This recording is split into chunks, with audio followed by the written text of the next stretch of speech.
Travis Ward woke before dawn, as he did every day, to the soft hum of the wind through the ranch's barren fields. At 43, the creases around his eyes told stories of hot summers and uncertain harvests. He breathed in the crisp air, letting it settle his thoughts. The old barn loomed ahead, paint peeling off its walls like memories he'd tried to forget. He stepped inside, calling gently, "Easy, girl," to Cheyenne, his favorite mare. Light from a single bulb revealed dust motes dancing in the air.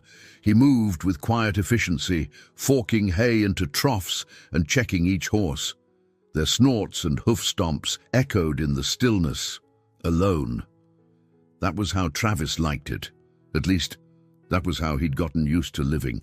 By 6 o'clock, sunlight stretched across the horizon, turning the fields a pale gold.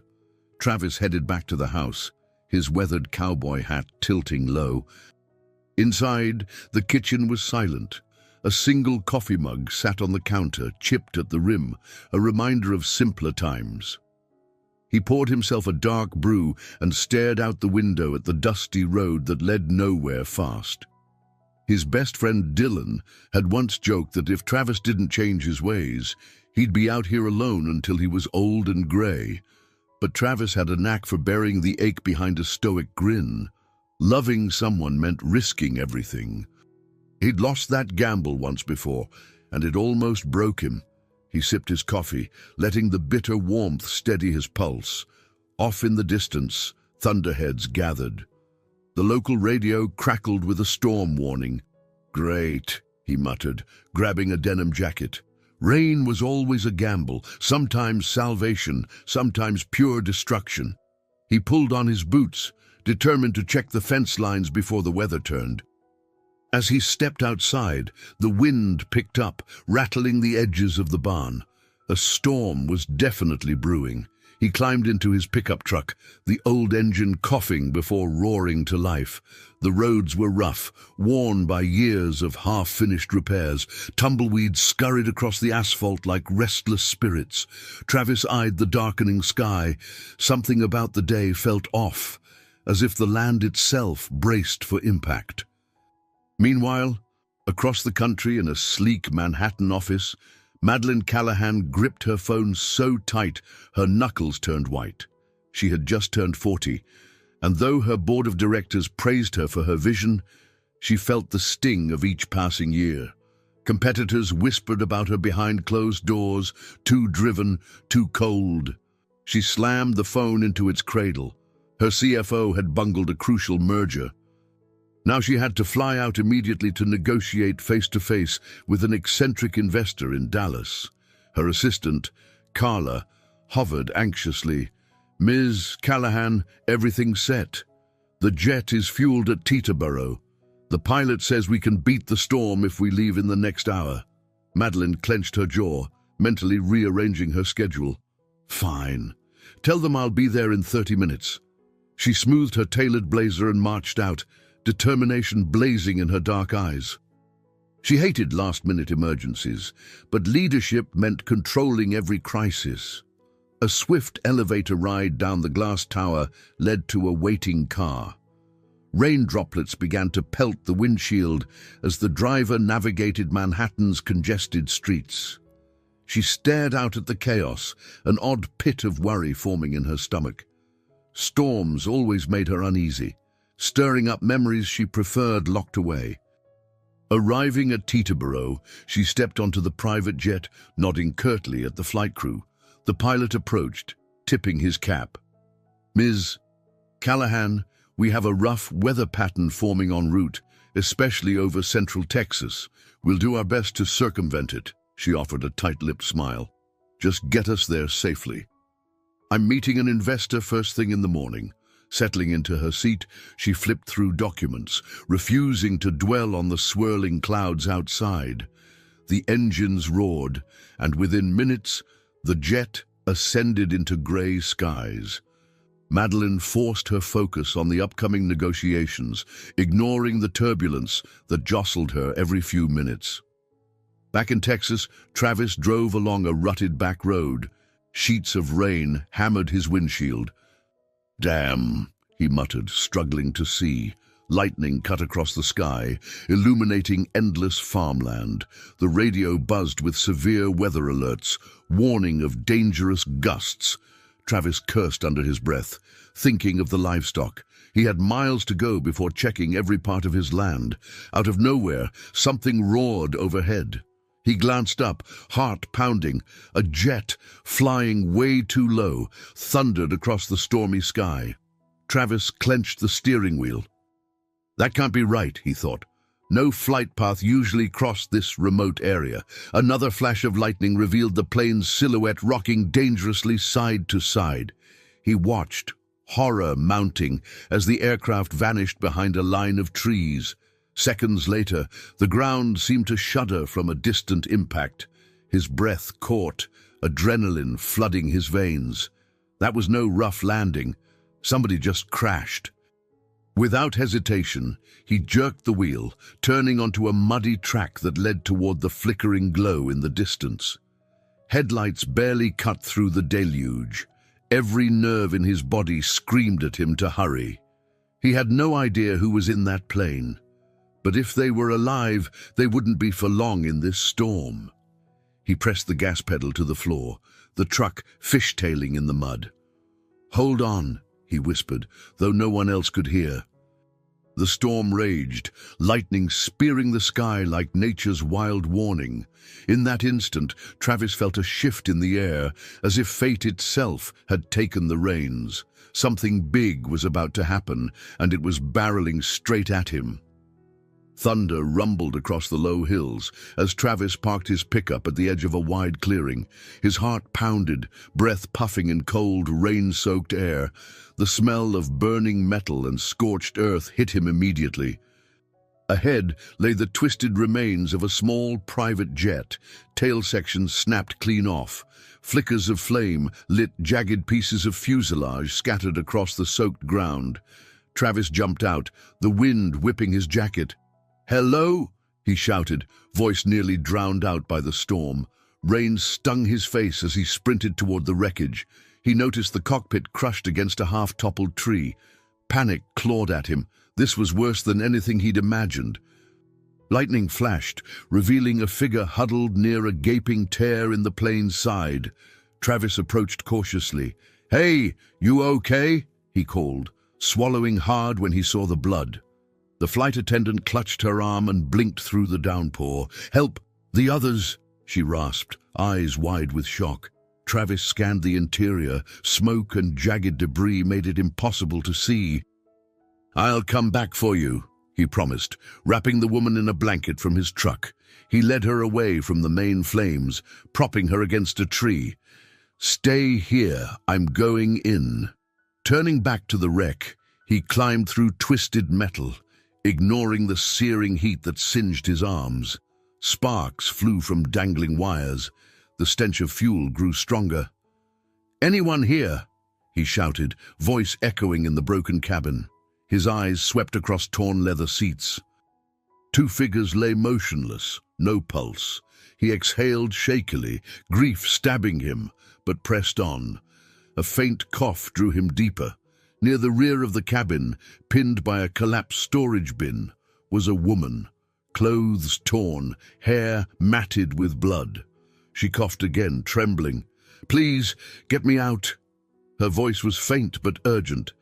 "Ma'am, I got you," Travis whispered, forcing calm. Rainwater dripped through the ruptured ceiling, mixing with the acrid smell of smoke. He knelt, adrenaline hammering. She was pale, dark hair streaked with soot, likely mid-30s or early 40s. He lifted the broken metal trapping her legs. She winced in pain, eyes fluttering. "Stay with me," he urged. "What's your name?" She blinked, struggling to form words. "Madeline. Callahan." Travis's gut twisted. He recognized that name from business headlines, but now wasn't the time for questions. "All right, Ms. Callahan, I'm Travis. Let's get you out of this mess." He wedged his shoulder under the damaged panel, lifting with all his might. Madeline moaned as blood trickled from a gash on her forehead. "Hurts!" she murmured. "I know," he replied, voice tight. "Just a little more." The metal groaned, shifting enough for her to free her legs. Without hesitation, he scooped her into his arms. She was tall, but he carried her as if she weighed nothing. Her eyes fluttered shut, shock overtaking her. Outside, the wind howled, flinging rain sideways. Travis carefully navigated the wreckage. The attendant saw them emerge and sobbed with relief. "She's alive!" Travis shouted, crouching to lower Madeline onto a patch of grass. Flames crackled behind them, growing louder. He turned to the attendant. "We have to move away from here before the fire spreads or the fuel ignites." The attendant nodded, tears mixing with rain. Together, they half-carried Madeline toward Travis's truck. Every step was a battle against mud and howling wind. When they finally reached the vehicle, Travis gently settled Madeline in the passenger seat. Her eyes opened briefly, panic flickering. "Don't worry," he said, swallowing the lump in his throat. "You're safe now." He helped the attendant climb into the back seat, then slammed the door. "Hospital's an hour away, but we'll do what we can," he muttered, fumbling with the ignition. The engine roared, headlights cutting through sheets of rain. In the rearview mirror, he saw the plane's carcass flicker with an ominous glow. He pressed the accelerator, praying the truck wouldn't get stuck in the mud. Madeline let out a soft groan. Travis glanced at her. Even bruised and bloodied, she carried a quiet dignity. He realized with a jolt that she was indeed Madeline Callahan, the millionaire CEO he'd seen on television interviews and magazine covers. A heavy sense of responsibility settled on his shoulders. "Hang on," he muttered, racing over potholes and uneven terrain. The wounded flight attendant hissed in pain, and Madeline's breath came in shallow spurts. "Talk to me," Travis urged, wanting to keep her conscious. "What's the last thing you remember?"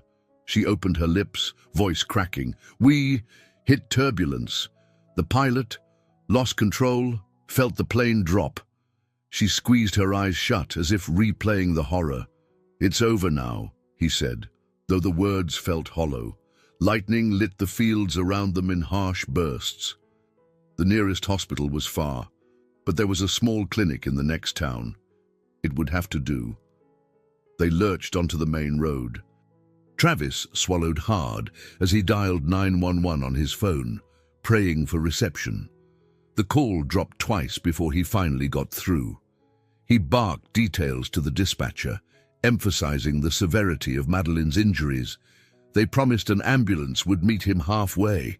Lightning flashed again, revealing Madeline's dark eyes open, full of questions. "Thank you," she whispered, voice trembling. "You saved me." Travis turned the wheel, heart thudding. Would have done the same for anyone. But something told him this was more than a simple rescue. The moment he pulled her from those flames, a spark ignited, one that would change everything he thought he knew about himself, about life. He exhaled as the storm raged on, feeling an odd mix of fear and determination. Fate had steered them into each other's path. Now, neither could turn back. The faint hum of fluorescent lights and the antiseptic smell of disinfectant replaced the roar of the storm. Travis stood in the cramped waiting area of a small-town clinic, arms crossed, hat in hand. Rainwater dripped from his jacket onto the tiled floor. Nurses and orderlies rushed past, guiding stretchers and IV stands. They'd arrived barely 20 minutes ago. An ambulance had met them, transferring Madeline and the flight attendant, whose name he'd learned was Harper. Both women were in critical condition, but at least the clinic staff had sprung into action. Travis had done his part. Now all he could do was wait. An older nurse approached. "Sir, you're the one who brought in Miss Callahan, correct?" Travis nodded, heart pounding. "How is she?" "She's stable for now. We're doing scans to check for internal injuries. That head wound concerns us. You're free to see her once we finish." Her voice was kind, but her eyes were tired. "In the meantime, can you fill out some paperwork? We need details for her records." Travis frowned. I don't know much about her. I found her in the wreck.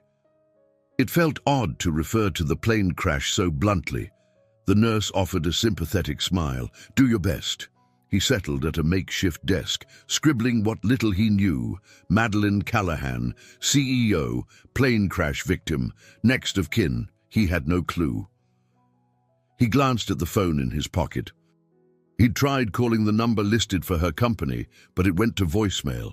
He felt out of place, an unshaven rancher amidst fluorescent sterility, but his gut told him not to leave until he knew she was going to pull through. Hours seemed to pass. Outside, the storm finally eased, replaced by a steady drizzle. Travis paced the corridor.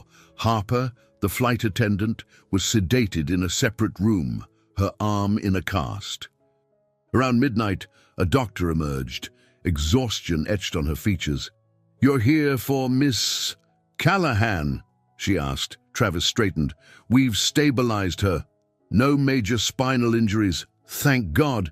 She does have a concussion, several fractures and a deep laceration on her forehead. We're monitoring for complications, but she's alert enough to speak. Keep it short." Travis exhaled, relief washing over him. "Thank you, Doctor." He followed her down the hallway to a small room. Machines beeped softly. Madeleine lay in a hospital bed, head wrapped in gauze, an IV in her arm. She looked smaller, somehow, stripped of her polished exterior. Her eyes flickered open, taking a moment to focus on him. "You're that cowboy," she managed, voice hoarse. He stepped closer, pulling off his hat. "Travis Ward," he said gently. "How are you feeling?" A ghost of a smile touched her lips. "Like I survived a plane crash." She winced, touching her bandaged forehead. You pulled me out. I remember the storm, then the wreck. Did everyone—" He shook his head. "Most didn't make it, I'm sorry." He swallowed, recalling the scene. "But Harper did. She's here too, recovering." Madeleine's eyes filled with tears. I owe you my life." Travis waved a hand, his voice low. "Just glad I got there in time." They lapsed into silence, the only sound the rhythmic beep of the heart monitor. After a long moment, Madeleine's gaze hardened, as if some internal switch flipped. "I need to call my office," she said. "They'll be worried." He nodded. "Sure, let me see if I can get you a phone." Before he could move, she caught his sleeve. "Travis, thank you." Her voice cracked, sincerity shimmering in her dark eyes. "I don't say that often." He patted her hand awkwardly. "Yeah, well, you rest. Don't worry about anything else for now." Stepping out, he found a nurse and arranged a phone for Madeleine. A deep sense of protectiveness welled in him. The woman in that bed was a stranger in many ways, yet he couldn't shake the connection that sparked the instant he carried her out of the flames. He tried to rationalize it, adrenaline, guilt, pity. But it felt bigger than that, an inexplicable pull. Not long after, Harper woke, disoriented but stable. Travis offered a comforting word through the door, but she barely recognized him. The medics told him she'd be transferred to a better-equipped facility once the roads cleared. Another doctor suggested the same for Madeleine, but she needed to be cleared for transport first. At dawn, Travis found himself still in the waiting room, blinking away exhaustion. This wasn't his burden, he thought. She had corporate jets, money, staff. Any second, an army of lawyers or executives would show up. But nobody had. He frowned at the silent hall, listening to the drip of the coffee machine in the corner. It was too strange that a woman of her stature had 0 people rushing in. He was jolted from his thoughts by footsteps. Madeleine stood in the hallway, leaning heavily on a crutch, an IV pole trailing behind. Despite the hospital gown and bruises, she had an air of quiet command. "Should you be walking?" Travis asked, stepping forward. Her jaw tightened. "I can't just lie in there. I need to get to Dallas. I'm in the middle of a crucial business deal." My team isn't picking up. I left voicemails, but the lines might be down because of the storm. Travis sighed. You nearly died last night. Maybe let your body catch up. A spark of steel lit her eyes. I'm not the type who rests easy. He studied her. Yeah, I gathered. They stared at each other, tension thick as the disinfected air. Finally, she let out a shaky breath, lowering her gaze. Thank you for staying. I didn't think you would. People usually leave. Travis remembered the countless times he'd felt alone. He chewed the inside of his cheek, then nodded. I'm not most people. A beat passed. Look, if you need help getting to Dallas once the road's clear, I'll drive you, but at least wait for the doc to give the okay. She lifted her chin. Deal, but I'm covering costs. Gas, hotel, whatever you need. He gave a tight shrug, ignoring the odd swirl in his chest. We'll figure it out later. Silence lingered. For a moment, they were just two battered souls in a dim hallway, bound by a single act of fate. Then a nurse bustled over, scolding Madeline for being out of bed. The moment shattered. As they guided Madeline back to her room, Travis ran a hand through his hair. He couldn't place it exactly, but something about this woman stirred emotions he'd long buried. He had no idea how complicated her world might be, or how their lives would tangle in the coming days.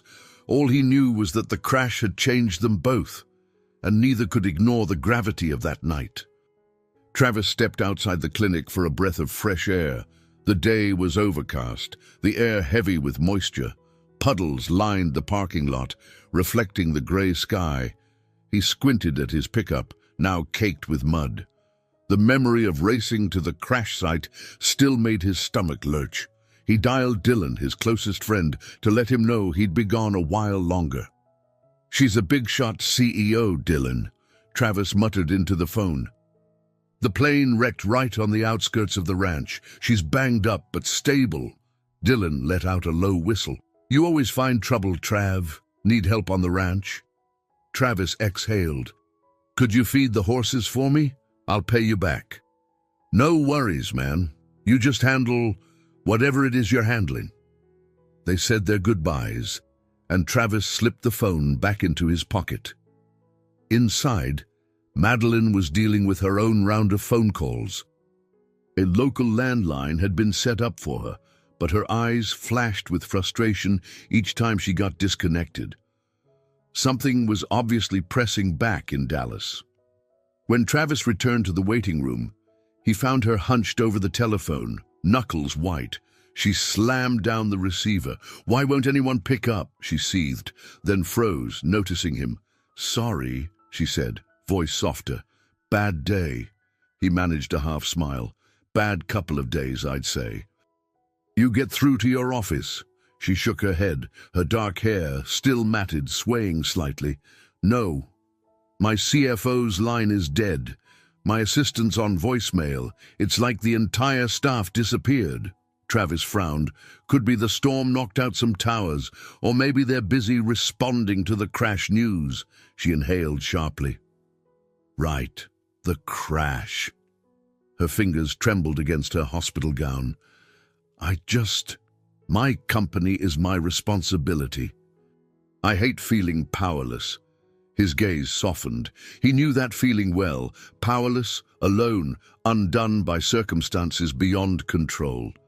You're not powerless, he said gently, but you're hurt. Let yourself heal. A flicker of gratitude passed over her features. You sound like my mother, she said with a wry smile, then hesitated, except more polite. Travis chuckled. Look, once the doc clears you, I'll drive you. Dallas is a couple hours away. You can check on your company in person. Her shoulders sagged in relief. Thank you. I'll make arrangements to pay for everything. And for the record, if you ever need anything... He raised a hand to stop her. I didn't rescue you for a paycheck. Let's just get you safe. She studied him, curiosity in her eyes. Before she could respond, a nurse approached. Miss Callahan, your scans look good. The doctor wants you to stay another night for observation. After that, you'll likely be discharged with a prescription for pain management and instructions to rest." Madeline nodded, though her jaw tensed. Travis watched her weigh her options. She turned to him. "I guess we're stuck another day. Hope you can spare the time." "Ranch will survive," he said simply, though inside he worried about the finances and chores piling up. Something about Madeline's predicament cut through his usual caution. Maybe it was the stark vulnerability in her eyes, or the memory of how she'd clung to him in the storm. That evening, the clinic quieted. Nurses made their rounds with hushed efficiency. Harper had been taken to a larger hospital in the city for surgery on her arm. Travis sat in a corner of Madeline's room, arms folded across his chest. She drifted in and out of sleep, lulled by medication. At one point, she woke with a start, eyes wide with fear. "Travis," she whispered. He was at her bedside instantly. "I'm here, it's okay." She blinked away tears. "I was dreaming about the crash. God, it felt so real." Her breathing was ragged. "The pilot, he was yelling. I couldn't breathe." Travis placed a reassuring hand on the railing. "It's over. You're safe." He tried to keep his voice steady. "It's normal to have nightmares after something like that." She swallowed hard. "I'm not used to feeling this helpless." Travis gazed at her, feeling an unexpected surge of empathy. "Look, you don't have to talk about it if you don't want to." Her eyes flickered with anguish, then steadied on him. "I always feel like I have to keep it together, you know? Like if I show any weakness, people won't respect me. Sometimes I wonder if I've built my whole life around being untouchable." He nodded slowly. "I get it. I used to think the only way to stay strong was to close yourself off, but it can get lonely." A memory of his past heartbreak flickered, though he pushed it aside. She searched his face. "Loneliness is a price I've paid for success. I just never thought it would matter." Silence stretched between them. The clinical beep of machines underscored every unspoken thought. He finally sighed, shifting his weight. "You've been through a major trauma, physically and—" He gestured vaguely. "Maybe this is a wake-up call." Madeline gave a rueful smile. "You sound like my personal therapist," she teased, then winced in pain. "Sorry, sarcasm's my coping mechanism." He offered a gentle grin. "No offense taken." They settled into a more comfortable quiet. Outside, the storm clouds had cleared, revealing a sliver of moonlight through the window. Travis realized they had just plunged into each other's darkest fears, something he rarely did with anyone, yet it felt strangely right. Eventually, a nurse insisted Travis step away while they checked Madeline's vitals. He strolled the halls, letting the fluorescent lights and the hum of distant conversations soothe his nerves.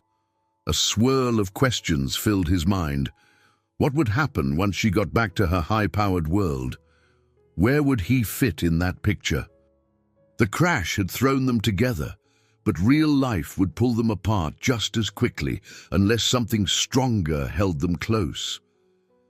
For the first time in years, Travis felt a stirring he couldn't easily bury. He recalled how her hand had clutched his shirt, how her eyes looked into his as if he were the only thing anchoring her. That moment, though dire, had sparked a bond he couldn't deny.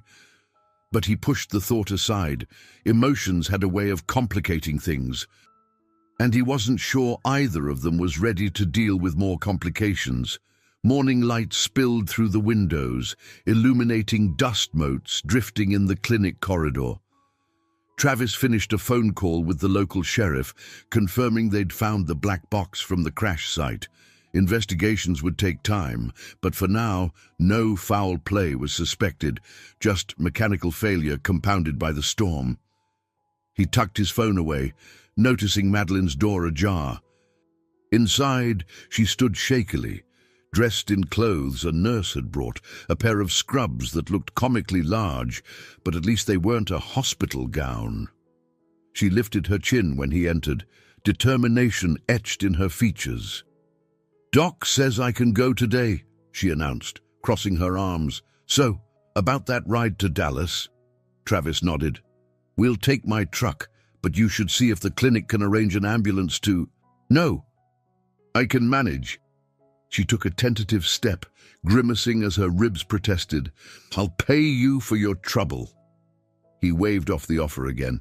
"Let's just get you where you need to be." He glanced at the doctor lurking in the hallway, who gave a resigned shrug. They both knew Madeline wouldn't listen to reason about resting. After signing discharge papers, Travis gently guided her through the clinic's automatic doors. Outside, the late morning sun felt warm on their faces. Madeline hesitated, shielding her eyes. "I almost forgot what fresh air smells like," she said softly. Her gaze slid to Travis's mud-splattered pickup. "That's our chariot," he smirked. "Don't knock her. She's sturdy." Helping her into the passenger seat, he tried to ignore the tension that coursed through him at the brush of her arm. Once she was settled, he circled around and climbed into the driver's seat. The road stretched out before them, battered by the previous day's storm. Potholes and broken branches forced Travis to drive slowly at first. Madeline stared out the window, silent, lost in thought. Eventually, she spoke. "I've been trying to contact my CFO for almost 2 days now. He should have called me back the minute he heard about the crash. Something's off." Travis cast a sidelong glance. "Could be infrastructure issues, or maybe they didn't get your messages yet." She exhaled, a mix of anxiety and anger tightening her jaw. "I run a multi-million-dollar corporation. My staff is supposed to be on high alert for any crisis, especially if their CEO goes down in a plane crash." Her fingers drummed on the armrest. "Unless they don't want me back." He kept his eyes on the road, stunned by the vulnerability in her statement. "You think they'd use your accident to push you out?" She snorted softly. "Boardroom politics can be vicious. If the CFO sees an opportunity to dethrone me, he might act quickly to secure his power. I'm not paranoid, just realistic." Travis pursed his lips. The complexities of corporate life were foreign to him, but he knew betrayal when he saw it. "I'm sorry you have to deal with that. If it's true, they're a bunch of vultures." Her expression was grim. "I won't give up my position without a fight." The miles rolled by, farmland gradually giving way to small towns and highways. Madeline kept fidgeting with her phone, checking signal strength. Finally, it rang. She put it on speaker, tension etched across her face. "Madeline, is that you?" came a frantic voice. It was Carla, her assistant. "Oh my God, where have you been? We heard rumors of a plane crash but couldn't confirm." "Everything's chaos here." Madeline closed her eyes in relief. "Carla, calm down. I'm alive, obviously. What's going on at the office?" Carla's words spilled out in a rush. "The CFO, Robert, said you were unreachable. The board convened an emergency meeting to discuss interim leadership. The press is spinning stories about your condition. Some are implying you won't be back to work for months, if at all." Madeline's knuckles whitened on the phone. "I'm en route to Dallas now. Get me a full report on everything that's happened since my disappearance. I want Robert's exact statements, the board's minutes, everything." "Yes, Ms. Callahan," Carla replied, the relief in her voice palpable.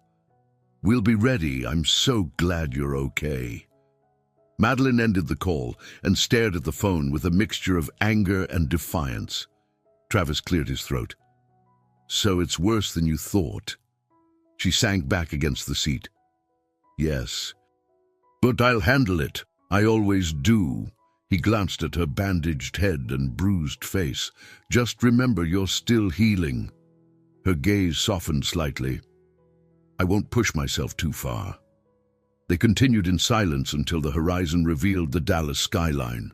Skyscrapers rose against the now clear sky, a stark contrast to the open plains. Travis felt a hint of unease. This was her world, steel and glass towers, high-stakes deals, endless ambition. And he was just a rancher who'd stumbled into her life. He exited the freeway as Madeline directed him toward her building. She grimaced in pain whenever the truck hit a bump, but her resolve never wavered. Pulling up to the curb, they were greeted by a trio of startled doormen who rushed to assist. Madeline brushed them off politely, determined to step out on her own. She turned to Travis, standing on the sidewalk amidst the buzz of city traffic. "Thank you for everything. You saved my life and got me here." A flicker of emotion lit her eyes. "I'll be in touch, Travis. Please, don't vanish on me."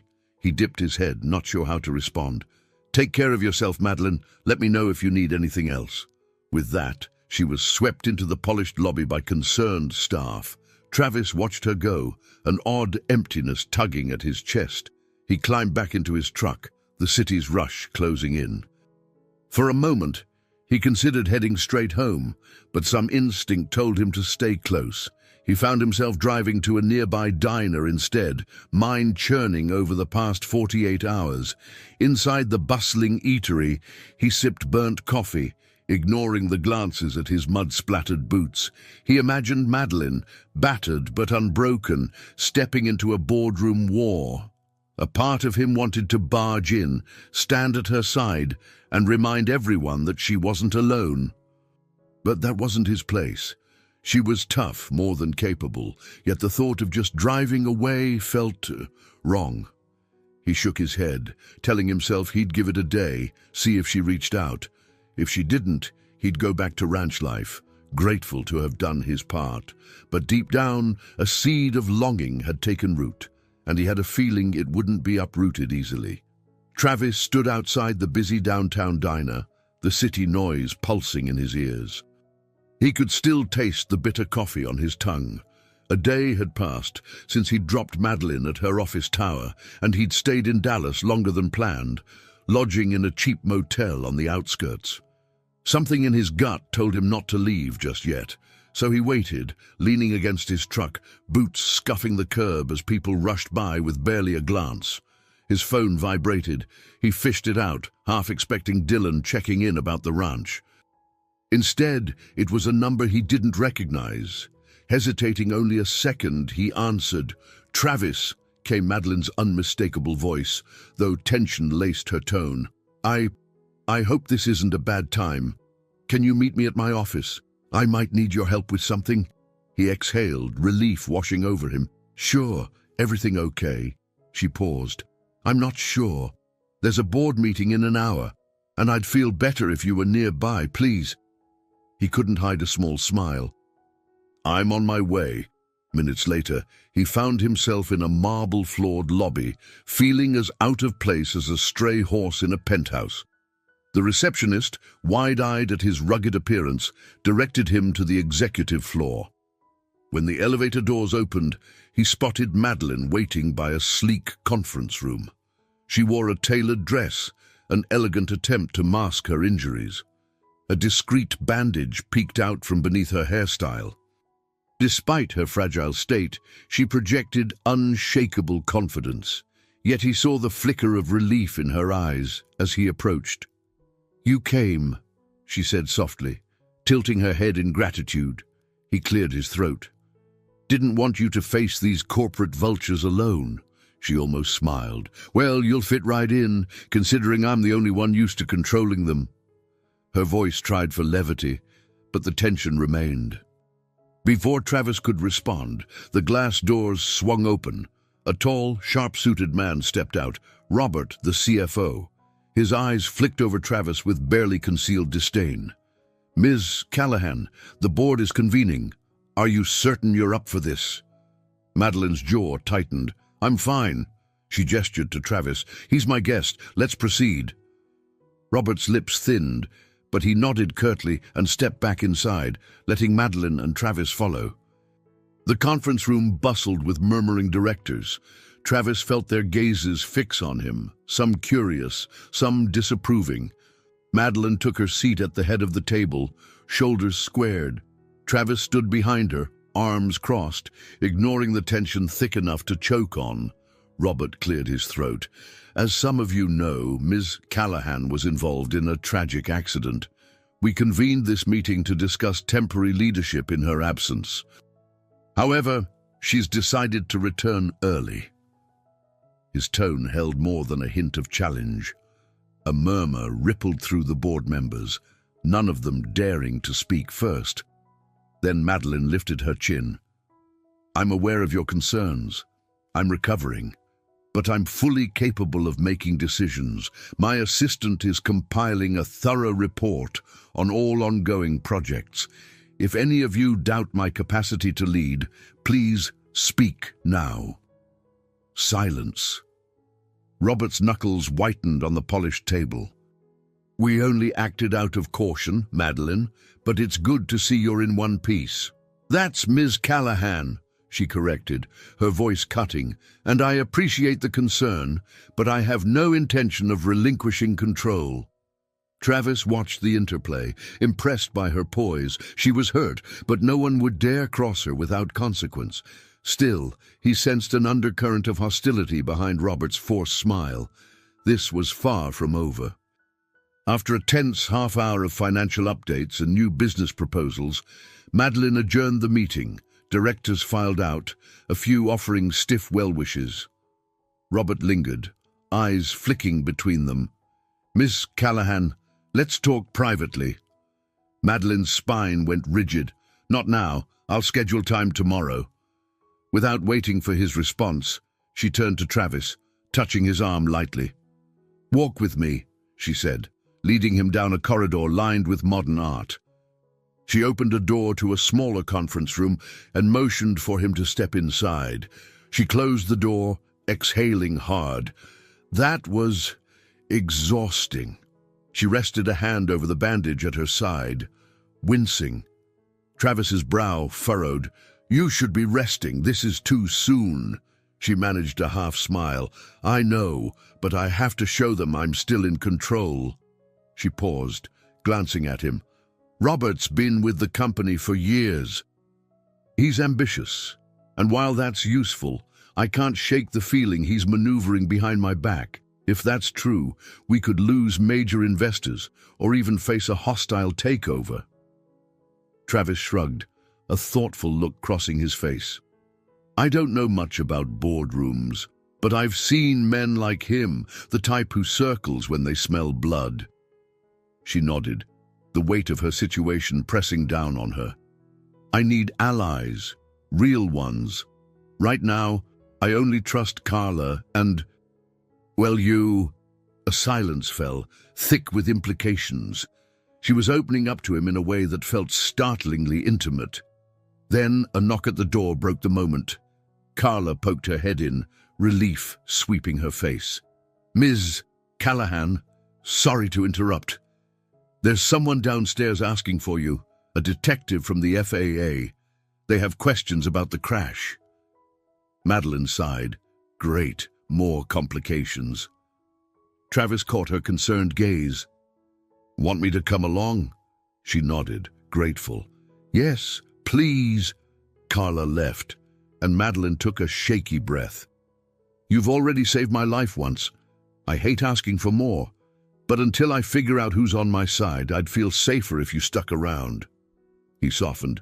Hey, I'm not going anywhere until you're back on your feet for real.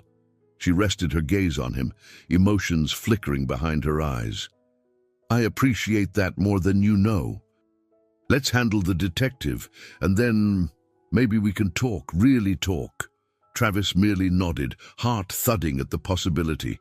It wasn't just about the crash anymore. Their lives were tangling in ways neither had predicted. He opened the door, stepping aside so she could pass. As she walked by, he caught a subtle whiff of her perfume, mixed with the faint scent of antiseptic.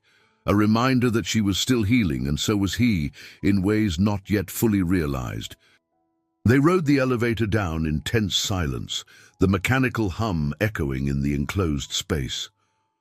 Madeline stood near the door, shoulders set, gaze distant. Travis watched the floor numbers tick by, his own mind whirling.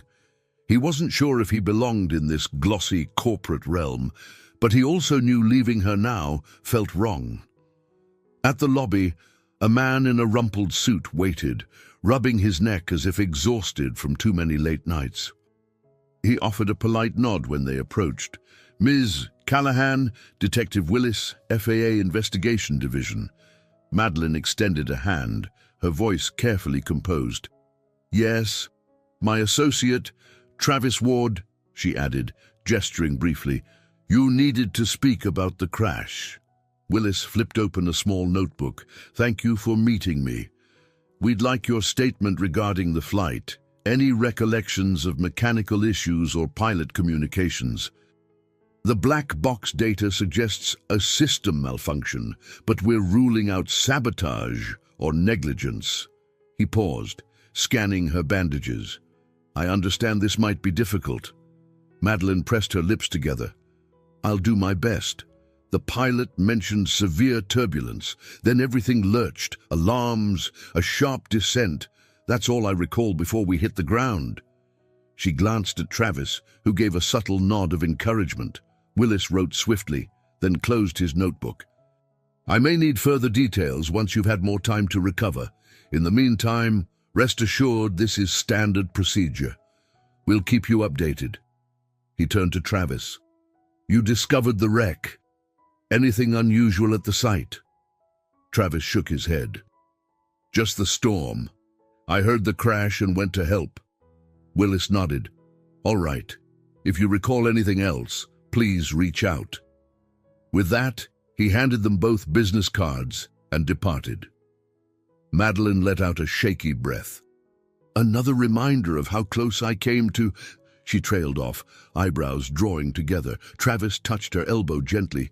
"You survived. That's what matters." She looked up, eyes searching his face for a moment. "Right, but survival is just the first step. Now I have to protect my company." Her voice hardened. "Let's go up to my office.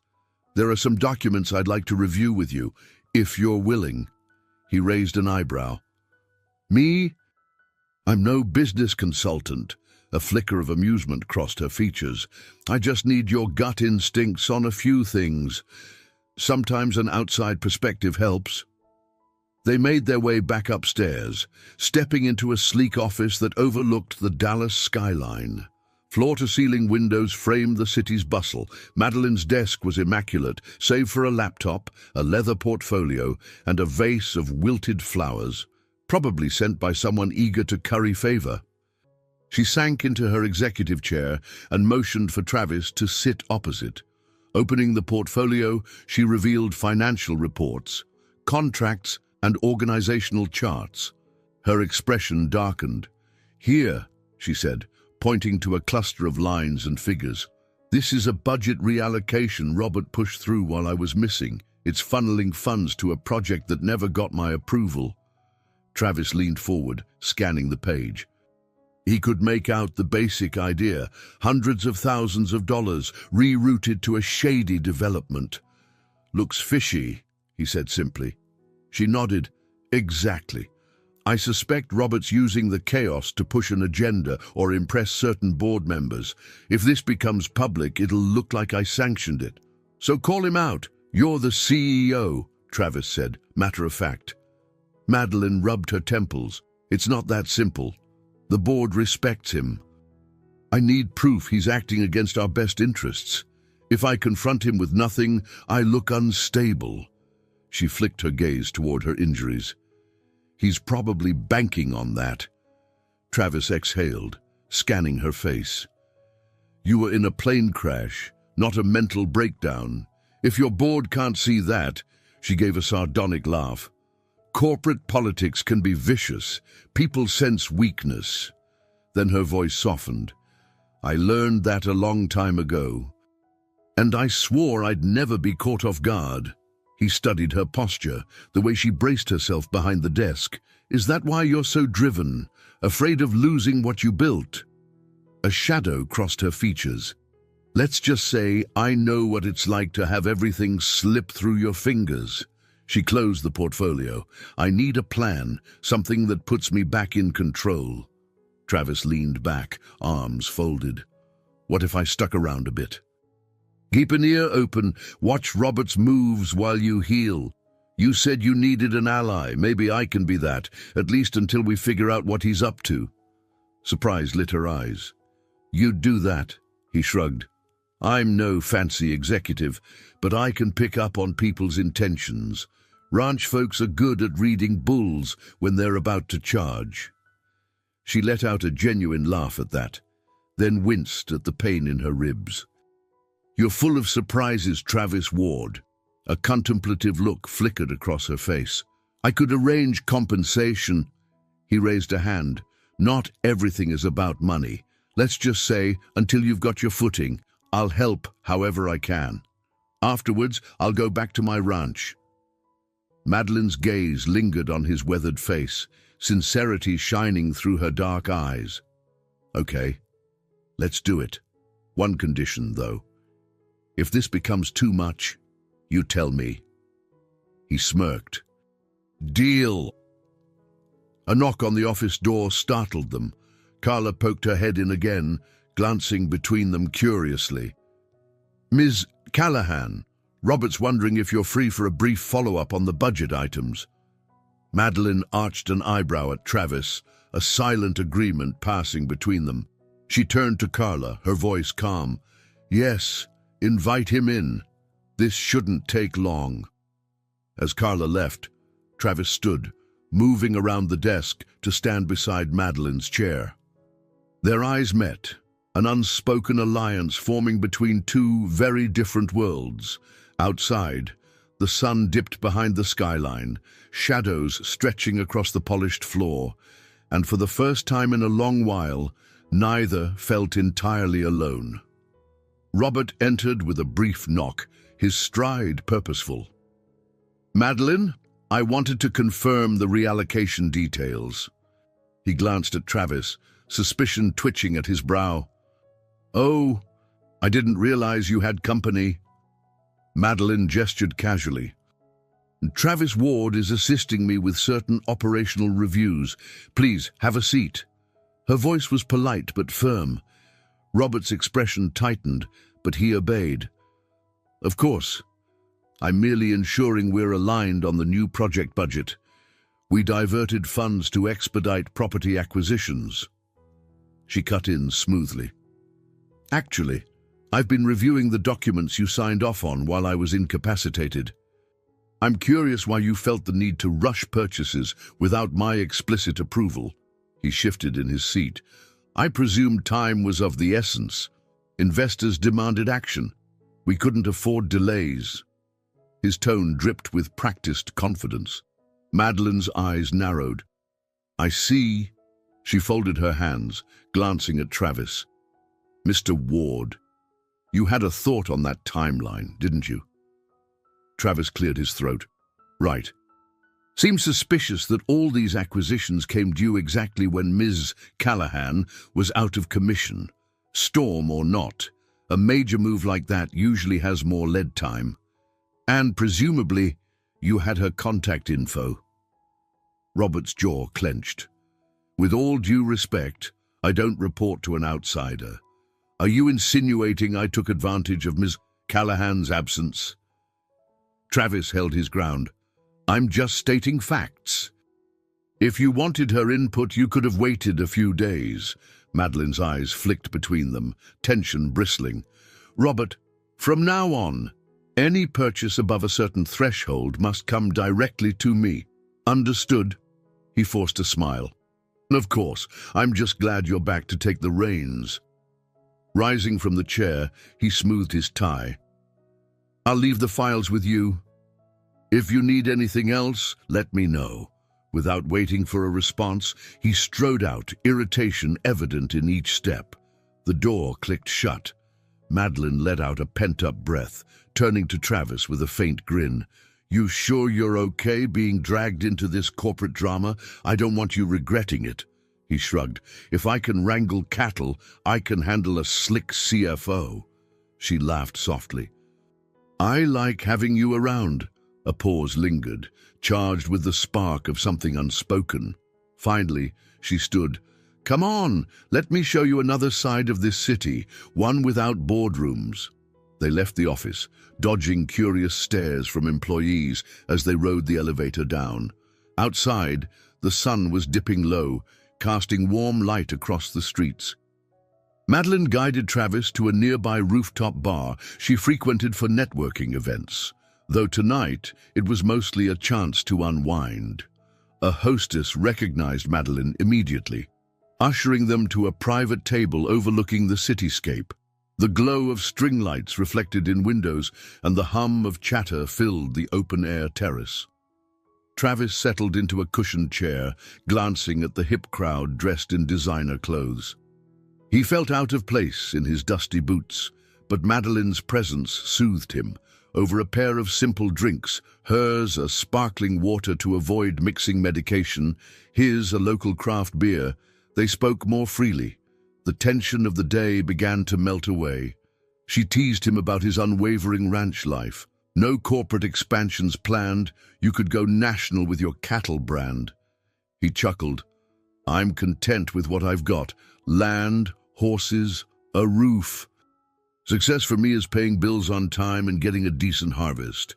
My father tried to expand once, got burned pretty bad by a partnership gone sour. Madeline's brow lifted. I didn't know your father was part of the ranch. Travis's smile faded. He passed a few years ago, left me a mountain of debt. I'm still clawing my way out of it. Her gaze softened. I'm sorry. He fiddled with the coaster. That's life, though. You deal with what comes your way. He looked at her bandage. Guess we share that attitude. She inhaled deeply. I suppose we do. Most people see me as some untouchable CEO, but I've lost plenty. My mother died when I was 19. My father checked out emotionally after that.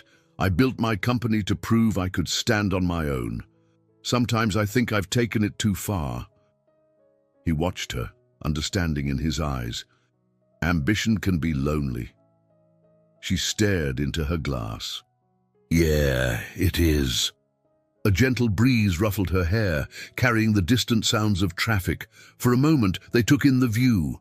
Tall buildings, neon signs, the swirl of city lights. Underneath the bright facade, they both recognized a longing for something genuine, something stable. Eventually, Madeline set down her drink. I have an idea. I need to visit one of the development sites Robert's pushing. Maybe if we go together, we can see what he's really up to. Travis nodded. When? She flashed a mischievous grin. Tomorrow morning. I'll clear my schedule. Besides, it's a chance for you to see where these fishy funds are going. He chuckled. All right, but after that, I should probably check on my ranch, or Dylan will think I've run off to join a traveling circus. She tilted her head, curiosity shining in her eyes. Why haven't you gone back already? He let the question hang for a moment, then answered honestly, because something about you makes it hard to walk away. Her lips parted slightly in surprise, cheeks coloring under the soft lights. Travis, he shrugged, glancing down. I'm not saying I understand it, but you asked, so there it is. She swallowed, words caught in her throat. Instead of speaking, she reached across the table, her fingers lightly brushing his hand. Electricity crackled in that brief contact. Neither moved to deepen the moment, yet neither pulled away. Above them, the sky glowed with the city's haze, and the world seemed to shrink to just the two of them on that rooftop. After a beat, she quietly said, "Thank you for staying." He gave her a small, warm smile. Anytime. They finished their drinks in companionable silence, letting the unspoken tension speak for itself. By the time they left, night had fully descended. Travis walked her back to her driver, ensuring she got in safely. As the car pulled away, he stood on the curb, heart pounding with a confusing blend of yearning and caution. He remembered the crash, the chaos, the bond forged in flames, and he realized that even in this urban jungle, The spark between them burned just as fiercely. Early the next day, Travis pulled up in front of Madeline's downtown condo building. Sharp morning light glinted off skyscraper windows, promising a hot Texas day. He'd half expected her to cancel after the emotional evening, but she'd texted him the address and a simple "pick me up at 7 a.m. Punctual as ever, he thought with a grin. She emerged from the lobby wearing a crisp blouse, jeans that balanced professionalism with comfort, and low-heeled boots. A thin line of bruise still peeked beneath her concealer, but she walked with renewed purpose. He hopped out and opened the truck door. "Mornin', you ready for this?" She offered a tight smile. "As ready as I'll ever be." Climbing inside, she inhaled the faint scent of leather and old coffee cups. "You sure your truck can handle city miles?" He laughed, starting the engine. "She's used to dirt roads, but we'll manage." They headed east, weaving through rush-hour traffic. Madeline stared at the passing office towers. "I rarely leave the center of Dallas. This property is on the outskirts, near some industrial zones we plan to redevelop. Robert pitched it as an urban renewal opportunity." Travis kept his eyes on the road. "And you didn't sign off on it?" She shook her head. "We were still in negotiations. Then the crash happened, and apparently he took that as a green light." They exited onto smaller roads, warehouses dotting the skyline, graffiti-stained walls and neglected lots. Eventually, they turned onto a deserted street lined with chain-link fences. "That's the address," Madeline said, pointing to a half-collapsed sign that read, "Future Site, Callahan Industries." A battered padlock secured the fence, though the gate was slightly ajar. Travis parked, and they stepped out, the heat hitting them in a wave. "Doesn't look like much," he commented, scanning the overgrown lot. "How much money did Robert pour into this place?" "Too much," she muttered. They pushed aside the creaking gate. Beyond, piles of rubble and metal scraps littered the area. A few crows squawked, startled by the intrusion. Madeline grimaced.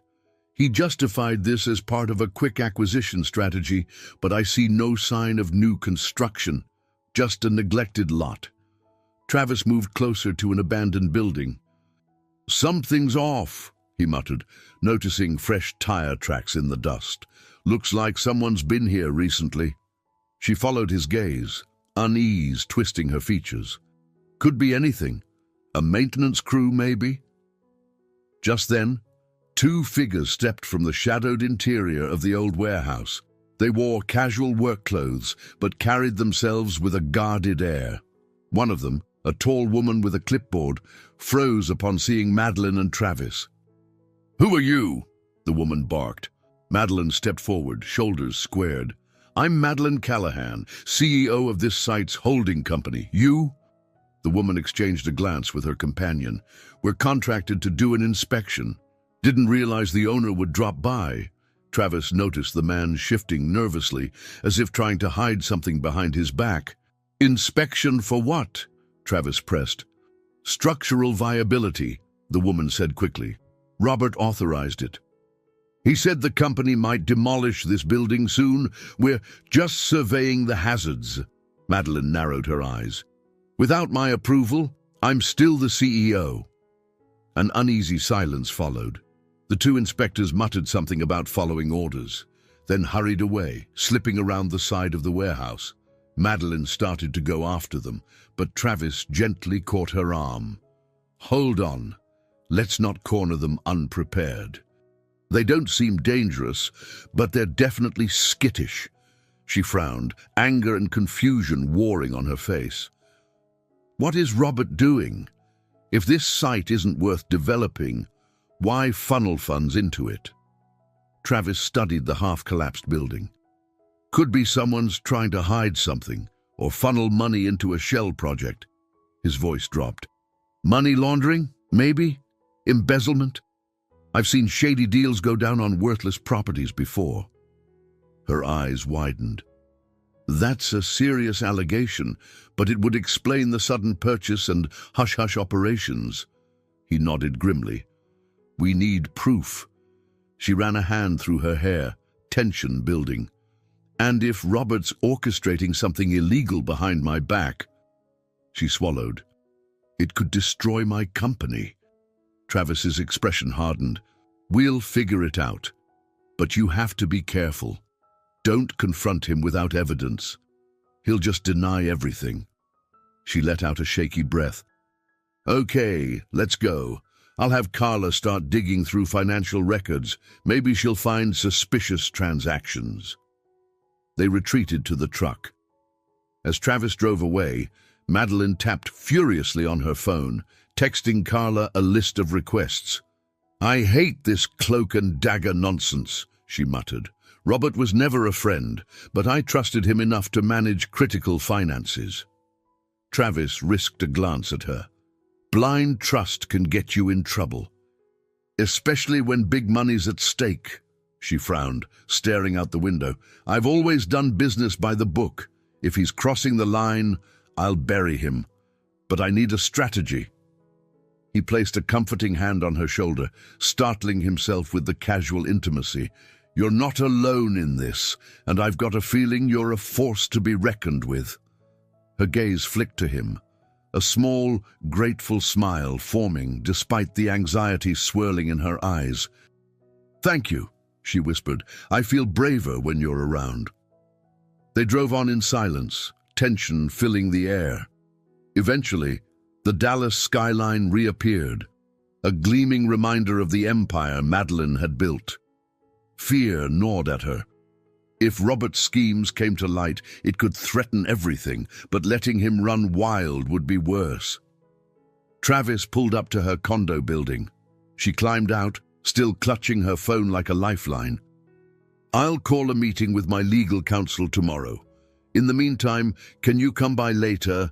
Maybe we can discuss next steps, and maybe have dinner. Her invitation, both practical and personal, warmed him. Count on it. You need anything, you call. She nodded, stepping back onto the sidewalk. He watched her enter the building, every inch the determined CEO, yet carrying invisible scars from the plane crash and from the betrayal that now loomed. As he drove off, Travis realized how deeply he cared about her well-being. This wasn't just about repaying a debt from that night in the storm. It was about protecting someone who was slipping under his skin, stirring hope in places he'd forgotten existed. But the road ahead was fraught with danger, both corporate and emotional. For both of them, every step would require nerve, trust, and a willingness to face the cracks in their armor. Late that evening, Travis made his way to Madeline's condo again. The city lights shimmered against the dark sky, and a quiet tension settled over him as he parked in the underground garage.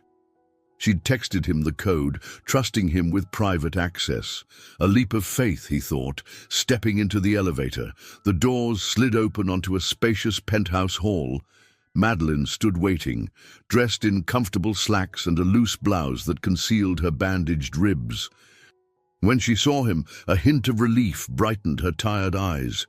"Come in," she said, voice soft. He stepped into the living area, taking in the minimalist decor, the floor-to-ceiling windows framing the city skyline. A small dining table was set with 2 plates of takeout. Thai food, judging by the aroma, soft jazz played from hidden speakers. She offered a weary smile. "I've had enough corporate battles for one day. I just want an honest conversation and some decent pad thai." He grinned, removing his hat and placing it on a side table. "Sounds perfect." They settled across from each other, the city's glittering lights their backdrop. For a while, they simply ate, letting the spicy noodles and warm conversation melt away the day's tension. Eventually, Madeline pushed her plate aside. "Carla found something," she began, voice grim. "Robert has a private LLC that's received funds from our accounts. Not a lot in each transfer, but over time, it adds up to millions." Travis leaned forward, heart pounding. "That sure sounds like embezzlement." She nodded, lips tight. I'll need a forensic accountant to confirm. If it's true, we'll have to act fast before Robert catches on. He placed a hand over hers, an instinctive gesture. You've got this. She met his gaze, vulnerability cracking her usual composure. I'm scared, Travis. If he's doing this, it could implode the company's stock prices, my career, my employees' jobs. It's all on the line. A tremor laced her voice. I've worked my entire life to build something unassailable. Now one man's greed could ruin it. He squeezed her hand gently. You're tougher than you think. We'll expose him, legally and cleanly. Then you'll come out even stronger. A tear threatened to escape her eye. I'm not used to leaning on anyone. He exhaled, brushing his thumb across her knuckles. Maybe it's time you tried. She swallowed, nodding faintly. Then, with a shaky breath, she stood and walked to the window. Travis followed, the twinkling skyline reflected in the glass. Her voice was quiet when she spoke again. The night of the crash, when I felt the plane drop, all I could think was that I'd die alone, that no one would mourn me, except maybe as a headline for a day. She hugged her arms around herself. But then you came. You pulled me out. You stayed. And I'm not sure how to handle that. He gently placed a hand on her shoulder. You don't have to handle it alone. She turned to face him, eyes shining with unshed tears. You make me feel safe, she admitted, voice trembling with honesty. I've never let myself need anyone. But with you... Emotions swirled in the space between them, hot and insistent. He hesitated, then allowed himself to step closer, lifting a hand to softly brush a strand of hair from her face. Madeline. She inhaled sharply, her gaze flicking to his lips. For a heartbeat, they hovered at the edge of something new, something terrifying and electric.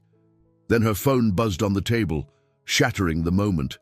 Startled, she closed her eyes, cursing under her breath. I'm sorry, she muttered, grabbing the phone. Her expression darkened. It's Robert. He's demanding a meeting first thing tomorrow. Probably suspects I'm onto him. Travis let out a slow exhale, stepping back to compose himself. What are you going to do? She squared her shoulders. I'll meet him, but I won't go unprepared. Carla's gathering documents, and I'll have legal counsel on standby. She glanced at Travis, a silent question in her eyes. He understood immediately. You want me there? Yes, not in the room, but nearby. If anything goes wrong... She trailed off, gripping the phone with white-knuckled intensity. He placed a reassuring hand on her elbow. I'll be there. One call, and I'll walk in swinging if I have to. Her lips curved into a faint smile. I appreciate the cowboy approach, but let's hope it doesn't come to that. She set the phone aside, turning back to him. I'm sorry about... Earlier, she waved vaguely at the space between them, referencing the moment they'd nearly shared. He shook his head. No need to apologize. We're both juggling a lot. He paused, letting honesty guide him. But for what it's worth, I'm not going anywhere unless you tell me to. She let out a long, unsteady breath, nodding. I don't want you to go, she whispered, the words as intimate as a confession. Emotion charged the air once again, but this time they chose caution. The crisis loomed too large for them to get lost in something they didn't fully understand yet. Instead, Travis gently drew her into a brief hug, careful not to press her injured ribs. She rested her head on his chest, inhaling the faint scent of leather and soap, feeling the steady beat of his heart. After a moment, she stepped back, eyes glistening. Thank you. For everything. He inclined his head, the warmth of her lingering against him. Let's get through tomorrow, then we can figure out where we stand. She managed a brave smile. Deal. He reluctantly made his way to the door. In the hall, he paused to glance back at her, Bathed in the glow of city lights, she looked both powerful and impossibly fragile. Their gazes locked, and without words, they acknowledged something had shifted. This wasn't just a rescue mission or a business arrangement. They were tipping into deeper waters, and neither knew how to swim back to the shore. He headed to the elevator, determination mingling with a hint of fear. Tomorrow's confrontation could redefine everything for her company and for them. But for the first time, Travis felt a surge of hope stirring beneath the anxiety. Because if they could stand together in this battle, maybe they could conquer the storms still raging within each of them. Morning light bathed the sleek conference room where Madeline sat at one end of a polished table, chin lifted with quiet resolve. Robert stood at the opposite end, his tailored suit and dismissive sneer betraying his confidence. Two other board members lingered between them, exchanging uneasy glances. Outside, the Dallas skyline sparkled, as if oblivious to the tension inside. Travis leaned against the wall, arms folded. He was officially just an observer, but his protective stance said otherwise. Carla sat near Madeline, furiously typing notes on a laptop. The room smelled faintly of burnt coffee and nervous sweat. "All right," Robert began, clearing his throat with theatrical solemnity. "Let's address these alleged financial discrepancies. I assure you, everything has been done in the company's best interest." Madeline's gaze didn't waver. "Then you won't mind explaining the transfers into your private LLC?" A flicker of discomfort crossed Robert's face. He forced a smile. "Those were stopgap measures, temporary rerouting to secure intangible assets. Once the deals finalize, the funds revert to the company. It's all above board." Carla's eyebrows rose at the bold claim. Madeline tapped her pen on the table. "Show me the documentation." Robert hesitated. He glanced at the two board members, apparently hoping for support. Neither spoke up, their expressions cautious. Finally, he shrugged. "I'm gathering the files. With the plane crash, the timeline was disrupted, but I'll produce everything by the end of the week." Madeline arched an eyebrow. "You have 24 hours. I'm initiating a forensic audit. If you've truly acted in good faith, you'll have no issue, correct?" A muscle in Robert's jaw twitched. "Of course not." Silence coiled in the room. Madeline looked at the board members. "Schedule an emergency session tomorrow. We'll review Robert's evidence. Until then, no further transactions proceed without my signature." They nodded in agreement, though their eyes darted between Robert and Madeline, as if sensing an internal power struggle reaching its peak. Travis said nothing, but he noticed Robert's glare flick in his direction. He tensed, bracing for confrontation. Instead, Robert gathered his papers, lips pressed thin. "Fine. Tomorrow, then." He stalked out, slamming the door behind him. A collective breath seemed to escape everyone else. Madeline looked at Carla. "Please make copies of everything we have on this. Forward it to legal." "We won't give him a chance to destroy evidence." Carla nodded briskly, then hurried off, laptop clutched to her chest. The remaining board members offered lukewarm support, an awkward mix of "we trust you, Ms. Callahan," and "let's hope it's a misunderstanding." Once they drifted out, the room fell quiet. Travis crossed over to Madeline. "You okay?" She exhaled, shoulders drooping. "I will be. This is worse than I imagined." "He's not even bothering to hide his contempt, because he thinks you're vulnerable," Travis said softly. "He's counting on confusion from the crash." She tapped her pen again, frustration edging her voice. "I'm tired of people seeing me as a casualty. I'm stronger than that." He reached out and briefly touched her arm. "I know you are.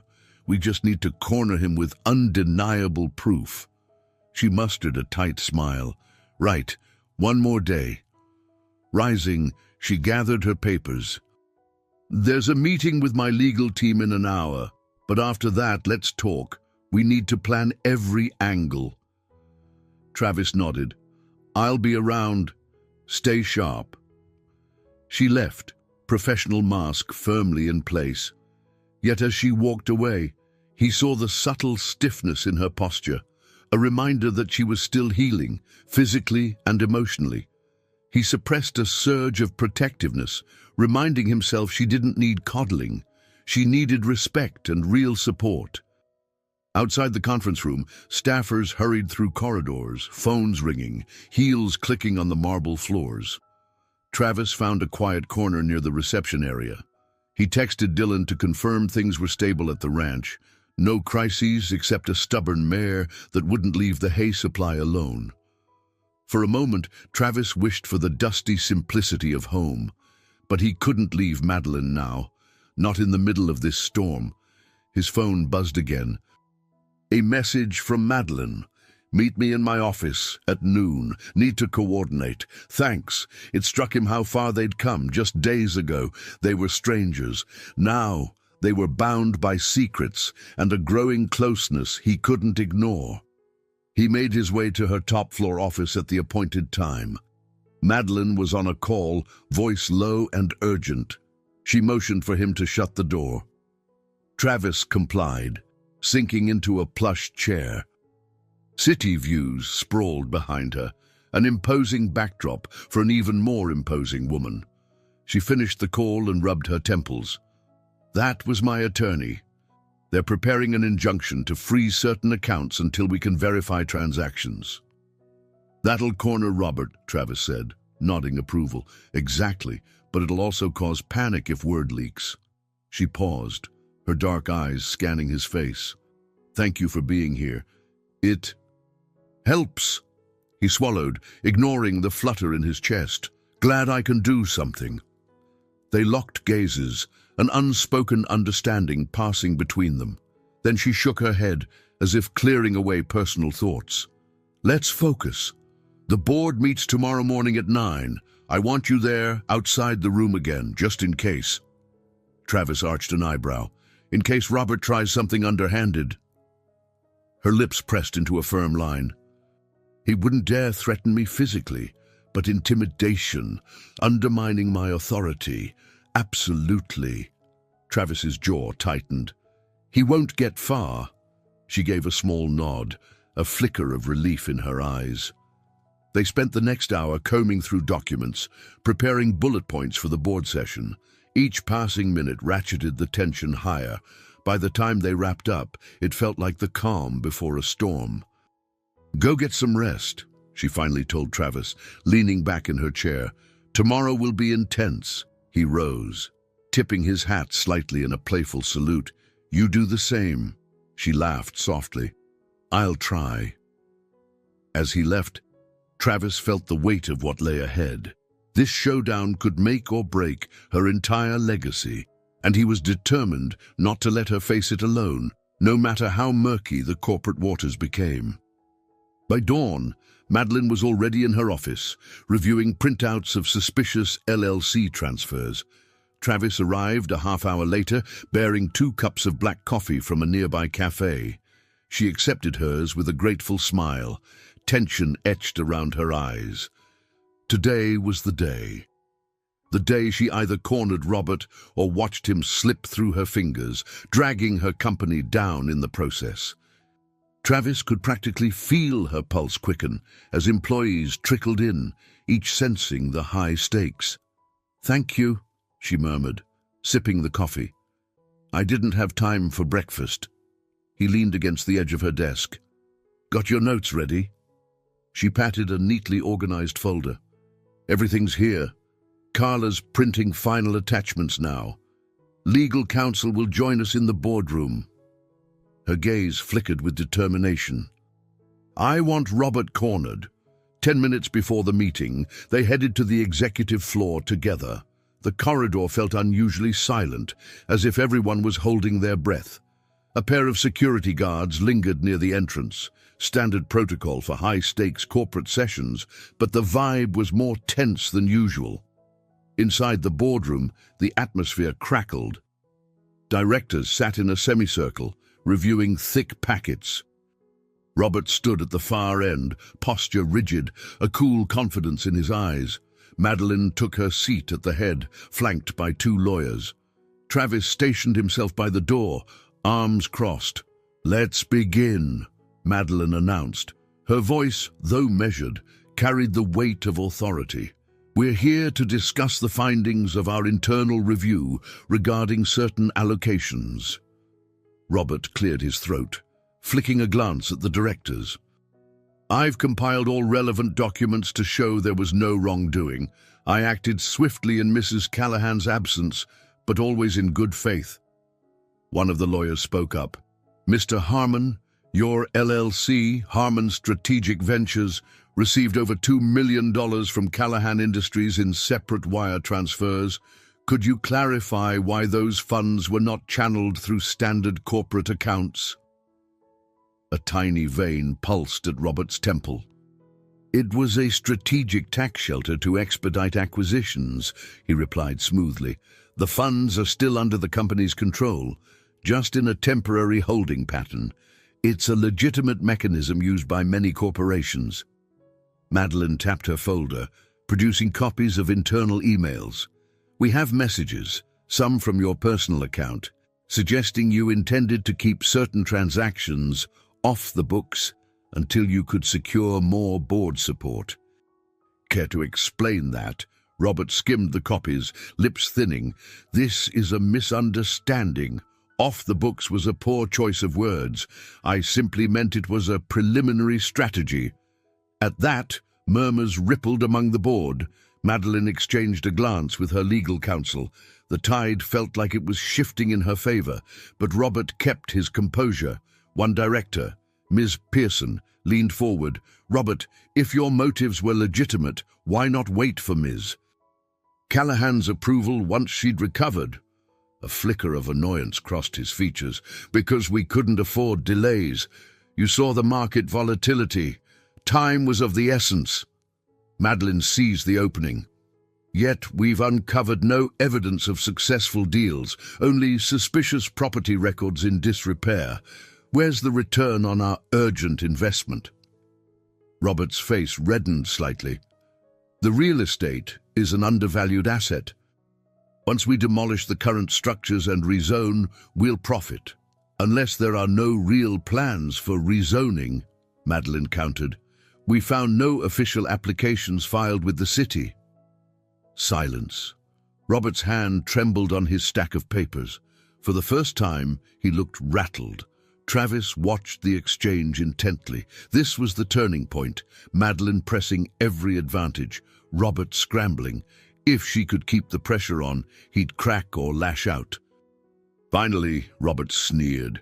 "You're still recovering from your accident, Madeline. Are we sure you're not seeing shadows where there are none?" Madeline stiffened, pain flickering in her eyes. The lawyers bristled. Before she could respond, Travis stepped forward. A single low warning rang in his voice.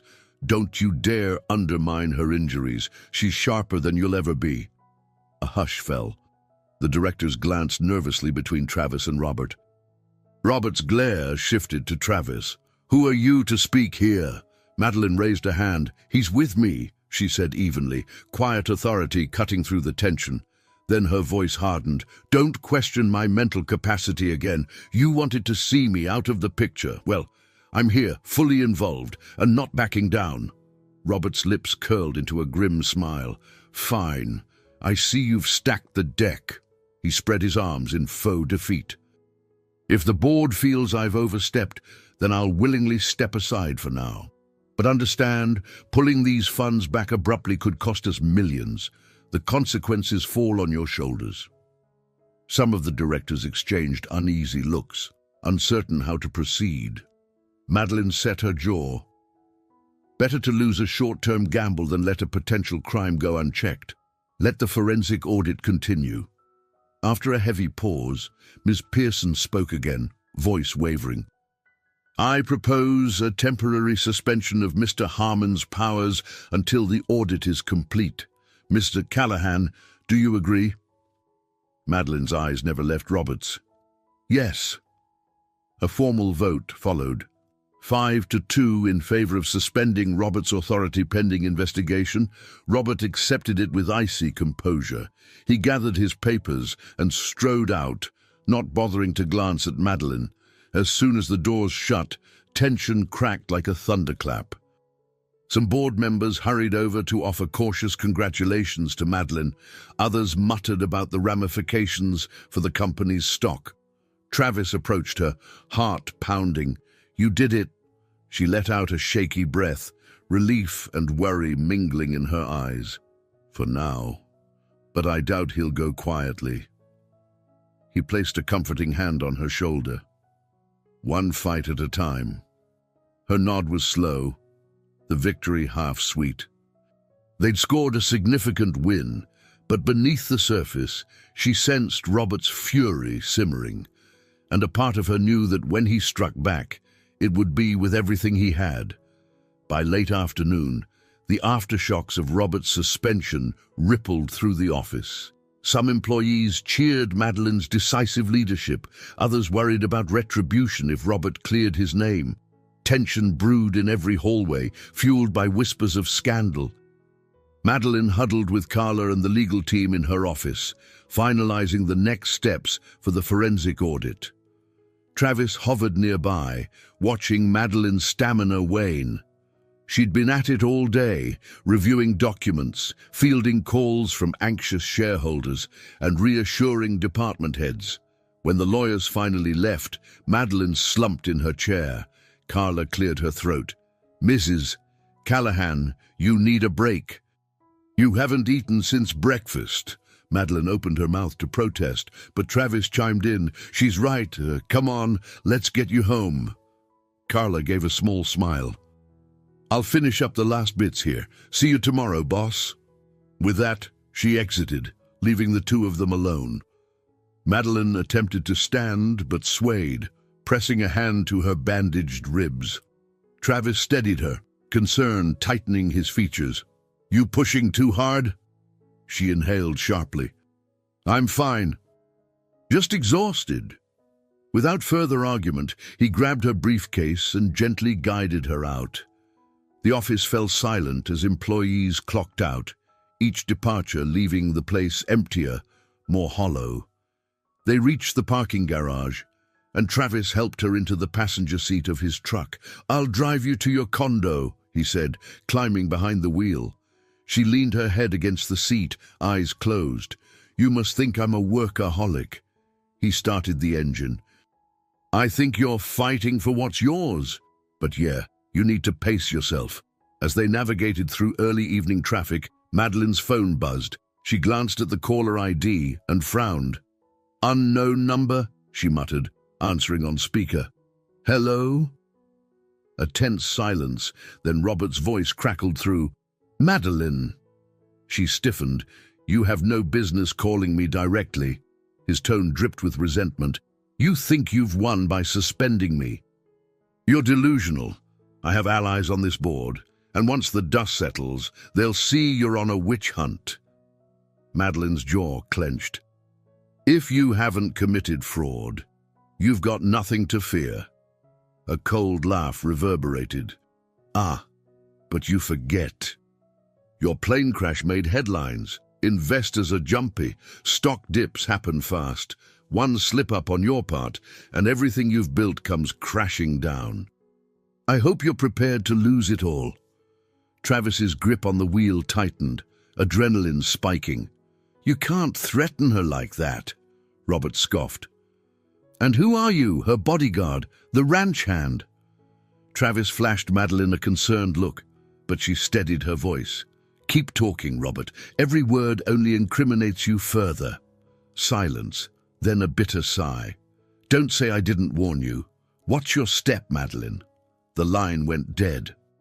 She stared at the phone, pulse pounding. "He's desperate," she said, trying to sound calm, but her trembling hands betrayed her fear. Travis set his jaw. "He's not above intimidation. We'll have to watch out." Night fell by the time they arrived at her condo. He insisted on walking her to the door. Once inside, she flicked on the lights, the spacious interior offering little comfort against Robert's ominous threat. You want me to stay for a bit? Travis asked quietly. She hesitated, glancing around the empty living room. Memories of the crash loomed in her mind, that suffocating feeling of being trapped, alone. Finally, she nodded. Yes, if you don't mind. He stepped in, locking the door behind him. Mind? Not at all. She dropped onto the couch, massaging her temples. I hate feeling powerless, and I hate letting him get under my skin. But after that call, she trailed off, frustration and worry mingling in her gaze.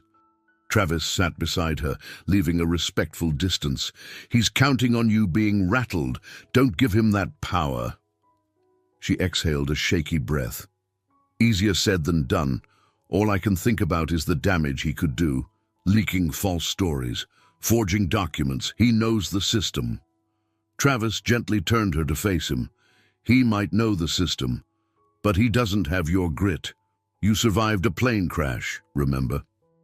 And you've built this company from the ground up. He offered a half smile. Robert's just a parasite feeding off it. Once he's exposed, he's done. Her eyes glistened with gratitude. You always find a way to ground me. Thank you. A warm tension hung between them. The condo's quiet felt intimate, a sharp contrast to the day's chaos. Madeline's gaze flicked to Travis's lips, an echo of the moment they'd almost shared before. She took in a slow breath and spoke softly. I keep thinking, if we weren't in the middle of this crisis, would things be different between us? He swallowed hard. Maybe, but crisis or not, I can't pretend I don't feel something. I just don't want to push you when you're juggling so much. She nodded, heart thudding. I appreciate that, and I appreciate you. She started to reach for his hand, then paused, as if uncertain. Carefully, he closed the gap, taking her hand in his. We'll figure this out, one step at a time. Her eyes welled up, a soft smile trembling on her lips. Stay a while. I could use the company. He gave her hand a gentle squeeze. I'm not going anywhere tonight. They settled there on the couch, the city lights flickering beyond the glass. No lavish dinners, no boardroom battles, just two people finding solace in each other's presence. Despite Robert's threats, a fragile peace settled over them, and for a moment, that was enough to keep the fear at bay. The next day brought a fresh wave of tension. At dawn, social media and financial news outlets buzzed with rumors of an internal power struggle at Callahan Industries. Stock prices took a slight dip, fueling speculation. By lunchtime, a leaked memo, allegedly from Robert, painted Madeline as a reckless leader recovering from trauma, unfit to guide the company. Carla burst into Madeline's office, phone clutched in her hand. We have a problem, she said breathlessly. Multiple news outlets want a statement about the memo. They're hinting you're mentally unfit after the crash. Madeline's face went pale with anger. Robert, he's behind this. Travis, seated near the window, clenched his fists. We figured he'd try something. Carla set down her phone, voice tight. What do we do? The PR team's in a frenzy. Madeline took a measured breath. Call an emergency press conference for this afternoon. I'll make a statement personally.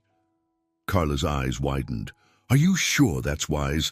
Going public can be risky. Madeline's jaw tightened. I won't hide.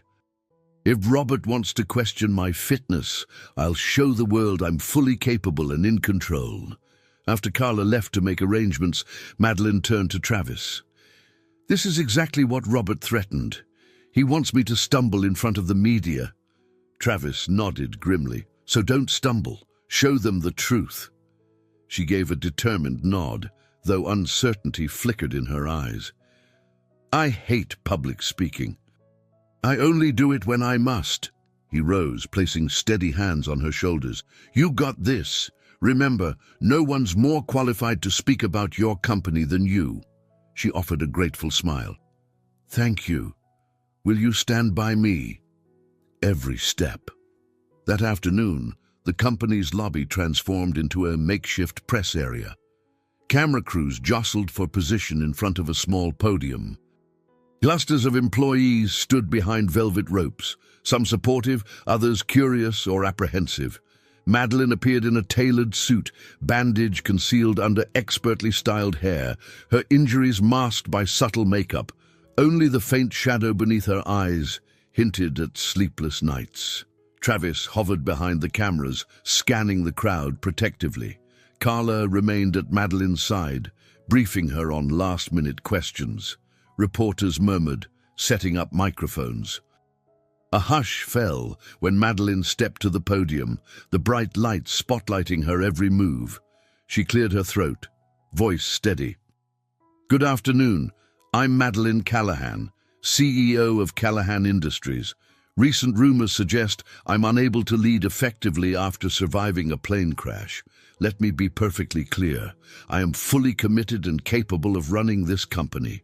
My near-death experience has only strengthened my resolve." A ripple went through the reporters. Cameras zoomed in, capturing her expression. She continued, "Yes, I was injured. Yes, I'm still recovering. But my mind is sharp, my dedication unwavering. As for the alleged memo citing my unfitness, it was neither issued nor authorized by me. We suspect it originated from an individual seeking to undermine our leadership and stability." A reporter thrust forward. "Can you confirm if the CFO, Robert Harmon, is responsible?" Madeline's gaze hardened.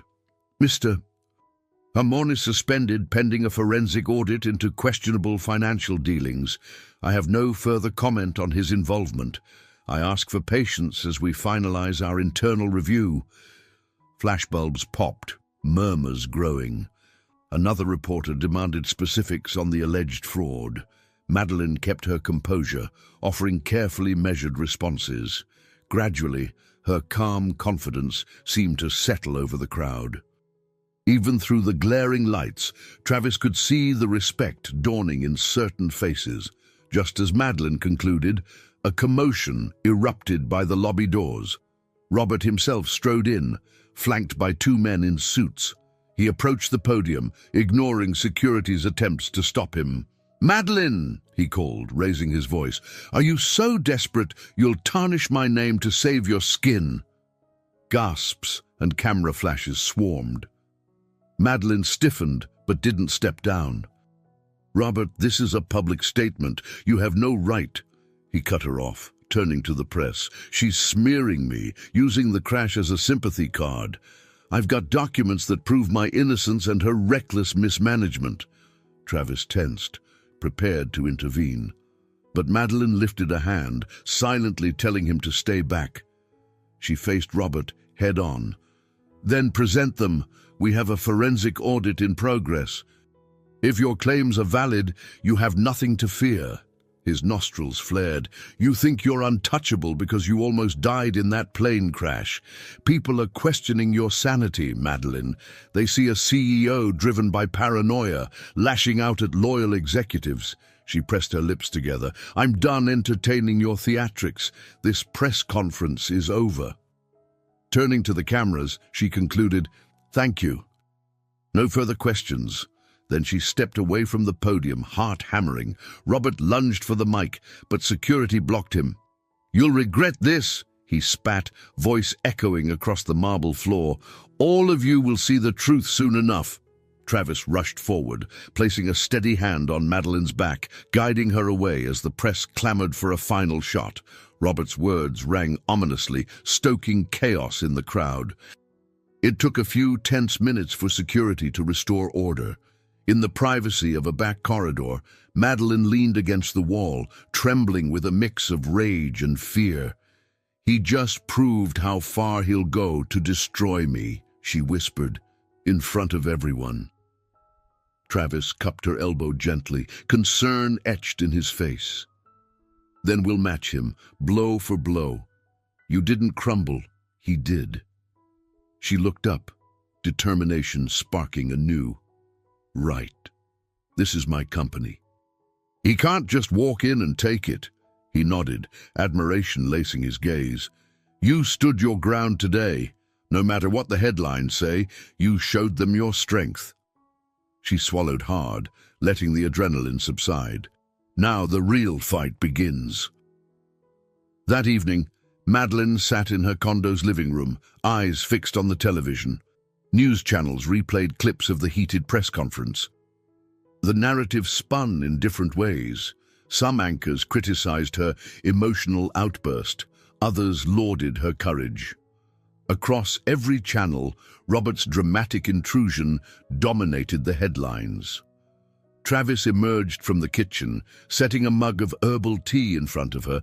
Figured you could use something calming, she managed a faint smile. Thanks. Her gaze flicked back to the screen, where a panel of pundits speculated on the company's future. They're acting like we're on the brink of collapse. He switched off the TV. We don't need their negativity right now. She curled her legs beneath her, exhaustion weighing down her features. Robert's assault on my reputation is working. Investors are panicking, the board's nervous, and the press is feasting on every scrap. Travis lowered himself onto the couch beside her. What about the audit results? That should expose him, she sighed. The forensic team needs more time to assemble a watertight case. In the meantime, Robert's feeding the media, stocks dropping by the hour.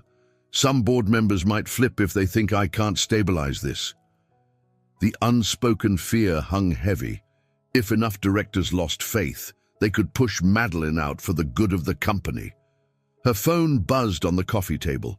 She eyed it warily before picking up. Carla, she answered. A moment later, her shoulders slumped. What do you mean an emergency board meeting? Who called it? She fell silent, listening with increasing dread. Okay, I'll be there first thing. She ended the call, setting the phone down with trembling fingers. Travis tensed. What happened?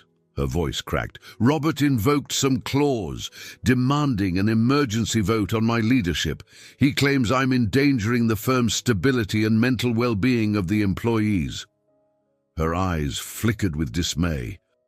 They want to vote me out, Travis. His jaw tightened. They can't just do that without a proper investigation. She swallowed hard, frustration giving way to despair. They can. The board has the power to remove a CEO if they believe it's in the company's best interest. And with stock prices dropping, they might be swayed. Her face paled, tears threatening. Everything I've worked for, my entire life, could be ripped away tomorrow. He leaned closer, taking her hands in his. Hey, we're not giving up. You'll fight this with every shred of evidence you have. She shook her head, tears brimming. What if they don't listen? My crash, my injuries, these rumors. People love a scandal. If they see me as unstable, they'll cut me loose to save their own skins. Travis's chest tightened. He'd never seen her so vulnerable, so close to defeat. He pulled her into his arms, letting her cling to him, her silent sobs muffled against his chest. I can't lose it all, she whispered, voice trembling. I can't go back to being powerless. He stroked her hair, heart aching. You're not powerless. You're hurt, blindsided, but you're still Madeline Callahan, the same woman who built this empire from nothing. Her tears fell hot against his shirt. If the board sides with Robert, it won't matter. My name, my dreams, gone. He kissed the top of her head gently, though the gesture surprised even him. Listen to me, he murmured, voice husky with emotion.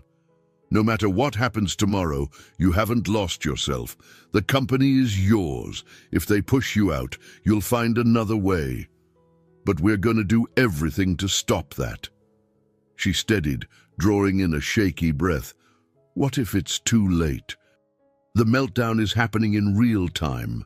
Investors might force the board's hand. Travis's mind raced. We need the results of that audit, or at least a preliminary finding, to show Robert's wrongdoing. If we can put something concrete in front of the board before they vote. She wiped her eyes, determination struggling to resurface. I'll call the forensic team. Even partial evidence might shift the tide. Nodding, he loosened his embrace slightly, though he kept an arm around her. "Call them now. Let them know this can't wait." She reached for her phone and tapped a number with trembling fingers. Travis listened to her urgent pleas, heart pounding. The conversation was short, but from her bleak expression, it was clear the timing was razor thin. Ending the call, she closed her eyes. "They'll try to rush some preliminary findings by morning, but it's risky. If anything's incomplete, it could blow up in my face." Travis gently squeezed her shoulder. "We're backed into a corner, so we have to take the risk." She nodded, swallowing the last of her tears. "I'll do whatever it takes." A heavy silence fell. Outside, the city lights shimmered, indifferent to their crisis. The weight of possible defeat pressed on both of them. For Madeline, it was a lifetime's work on the line. For Travis, the thought of her losing everything stirred a fierce protectiveness he'd never quite felt before. He took her hand again, the softness of her skin a stark contrast to the harsh reality closing in. "You're not alone," he whispered, voice steady. "We'll fight, and if tomorrow doesn't go our way, we'll regroup and fight again." Her eyes searched his, gratitude and fear mingling. "I don't deserve you," she whispered. He pressed a gentle kiss to her knuckles. "I'm exactly where I want to be." They sat there, huddled against the coming storm. The day had started with triumph, suspending Robert, but now he'd struck back, sowing chaos that threatened to destroy her entire legacy. In the quiet of her condo, the darkness felt suffocating, and the sense of loss loomed too close. "All is lost," she murmured, as if speaking the words might exorcise them. Travis tightened his hold. "Not yet," he said, voice resolute. "Not while we still have each other." But as the night stretched on, both of them couldn't shake the chill that everything they'd fought for might vanish at dawn. Madeline woke with a pounding headache, the result of a restless night spent reliving every possible outcome of today's board vote. A dull gray light pressed against the condo windows, promising another scorching Dallas morning. She sat up in bed, eyes gritty from lack of sleep, and stared at the clock. 6:30. The emergency meeting started in 2 hours. Across the living room, Travis lay slumped on the couch, still fully clothed from the night before. He'd insisted on staying close, in case her fears got the best of her in the middle of the night. She rose slowly, ribs protesting with a sharp ache, a reminder of the plane crash that had sparked this whole chain of events. A wave of dread threatened to coil around her. Today, she could lose the position she'd spent her adult life building. She closed her eyes, willing herself to stay calm. Moments later, the faint smell of coffee drifted into the bedroom, stirring her to move. Padding into the kitchen, she found Travis already up, hair mussed from fitful sleep. He offered a weak smile, coffee mug in hand. "Morning," he said quietly. She accepted a steaming cup from him, inhaling its bitter warmth. "Didn't expect you to be awake yet," he shrugged. "Couldn't sleep. Figured coffee might help." Madeline took a careful sip, feeling the heat soothe her nerves. They lingered in silence, the condo feeling like a bunker before battle. Finally, she set down the mug. "I need to get dressed." Travis nodded, eyes meeting hers with quiet determination. "I'll be ready." Half an hour later, she emerged in a crisp navy suit, hair pinned back to hide as much of the lingering bruises as possible. She studied her reflection in the mirror by the entryway. She looked composed, but her eyes betrayed her anxiety. Travis stepped behind her, resting a reassuring hand on her shoulder. "You look strong," he said softly. "Don't doubt it." She met his gaze in the mirror, breathing steadier. "Thank you." They made the drive to headquarters in tense silence. Madeline's mind spun with strategies. She'd present the partial audit findings, highlight Robert's suspicious transfers, and emphasize her track record. But she knew board politics often ignored reason in favor of fear. One false note, and their decision might swing against her. When they arrived at the towering glass building, Carla was already in the lobby, phone glued to her ear. She motioned them over. "The board members are gathering," she said anxiously. "Some of them looked uneasy." Madeline nodded. "I expected that. Did we get anything new from the auditors?" Carla handed over a slender file folder. "Preliminary figures. Not a smoking gun, but it strongly suggests embezzlement, enough to raise serious doubts about Robert's innocence if they'll listen." Madeline exhaled shakily. "They have to." The three of them rode the elevator up in tight-lipped anticipation. Inside the boardroom, the atmosphere was electric. Directors milled about, avoiding eye contact with Madeline. At the far end of the table, Robert leaned back in a chair, arms folded. He wore a triumphant grin, as if confident the day was his. The chairperson, Ms. Pearson, cleared her throat to call the meeting to order. "We're convened here to address the motion regarding Miss Callahan's leadership. Let's keep this civil." Robert spoke first, pushing to have Madeline removed. "With all due respect, the events of the last week show Ms. Callahan's emotional instability post-crash. Our stock has dipped 8% overnight. We need decisive leadership now." Madeline rose, hands steady on the table. "I have documents indicating your misuse of company funds. That's why the stock is rattled, because of uncertainty you created. The partial audit reveals repeated transfers into your private LLC." She laid out the sheets from Carla, her voice firm. "Directors, please review the data. This is only preliminary, but it strongly suggests wrongdoing. Let's let the final audit conclude before making a rash decision." A ripple of murmurs passed through the board. Robert's grin tightened. "We've been through this. Those were legitimate tax shelters, which I fully intend to reconcile." One of the more senior board members, Mr. Alvarez, studied the papers. "Tax shelters typically aren't hidden in an individual's LLC," he noted, glancing skeptically at Robert. Sensing he might be losing ground, Robert switched tactics. "Look at the headlines, folks. Investors are spooked by Mrs. Callahan's condition. She's facing PTSD, not to mention the physical toll. Our clients question if she can steer the ship." Madeline fought a shiver of rage. "I survived a crash, not a breakdown, and I've been here every single day since, fighting for this company. I'm committed and stable." Robert smirked, leaning forward. "Are you? Or are you pushing yourself beyond reason to prove a point? If you burn out, this board will have even bigger problems." Mrs. Pearson rapped the table. "Enough. We'll put this to a vote shortly." She looked at Madeline. "Any final words?" Heart pounding, Madeline glanced across the somber faces. She swallowed, recalling every sacrifice she'd made since founding the company. Her voice came out calm, but laced with emotion. "I've dedicated my life to Callahan Industries. Yes, I was injured, but I'm stronger for it.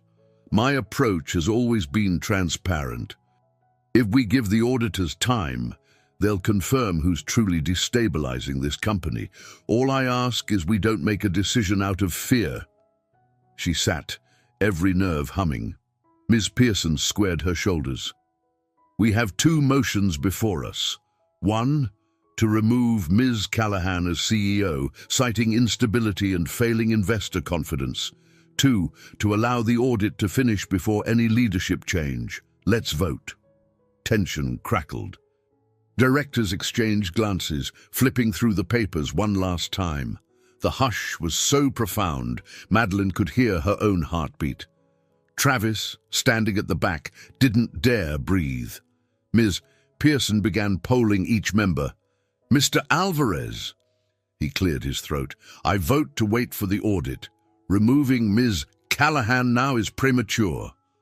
Robert's lips twitched, annoyance creeping across his face. "Ms. White?" The next director hesitated. I vote to remove Ms. Callahan. Our stock is dropping too quickly." Madeline clenched her fists, 1 for 1 against. The chairperson continued, going around the table. Each name called was like a hammer strike. Votes split, some citing Robert's scare tactics, others trusting Madeline's evidence. Finally, Ms. Pearson took a breath. "And I vote to—" A sudden commotion near the door cut her off. A young member of the forensic team burst in, out of breath, an envelope clutched in his hand. "Apologies for the interruption," he gasped, "but we've completed a crucial part of the audit." All eyes riveted to the newcomer. He handed Ms. Pearson the envelope, then offered another to Madeline. "It's more than preliminary now. We have actual trace evidence linking Mr. Harmon's LLC to suspicious offshore accounts." Robert leaped to his feet. "That's out of context." Miss Pearson's eyes narrowed at the document's contents. "This changes everything," Robert sputtered, scanning the room for allies. Several directors glared, angered by the new evidence. One or two paled, clearly shocked. Ms. Pearson squared her shoulders. "We'll finalize the vote with this new information. But so far, it appears Miss Callahan has been transparent, while Mr. Harmon has not." Robert swore under his breath. "This is a setup." Madeline exhaled, relief flooding her veins. She glanced at Travis, who offered a small, encouraging nod. The official vote resumed, now heavily tilted in her favor. One by one, the directors sided with her until Miss Pearson spoke last. "By a clear majority, we reject the motion to remove Miss Callahan and reaffirm her position as CEO. Additionally, we'll pursue a full inquiry into Mr. Harmon's financial dealings." A mixture of triumph and shock rocked the boardroom. Madeline felt tears prick her eyes, though she kept her composure. Robert's face twisted in fury, but he had no recourse left. Security guards hovered by the door, silently poised to escort him out if needed. Madeline rose, a trembling smile on her lips. "Thank you," she said quietly to the room. Then, locking eyes with Robert, she added, "This company will survive your betrayal. I will ensure it." Robert slammed a hand on the table, but Miss Pearson's warning glance kept him from further outburst. Grabbing his briefcase, he stormed out. The tension broke like a snapped wire, leaving the board members stunned in his wake. Madeline steadied herself, whispering to Travis as he approached, "We won for now." He slid a warm hand over hers. "You did it, and we'll deal with Robert's fallout together." She closed her eyes, relief and exhaustion crashing in at once. It wasn't over, but she dodged the bullet aimed at her entire future. In the hush of the boardroom, surrounded by disoriented directors and scattered documents, Travis's presence was the only thing that felt certain. Madeline stepped out of the boardroom in a daze, adrenaline still coursing through her. Carla hurried to her side, relief shining in her eyes. "That was intense. I thought I'd have a heart attack." Madeline managed a rueful smile. "Me too. But we made it." She rubbed her temple, a faint headache forming. "Now we need to control the narrative. Robert's going to retaliate somehow. He'll spin the story or leak something damaging." Carla nodded. "I'll coordinate with PR immediately.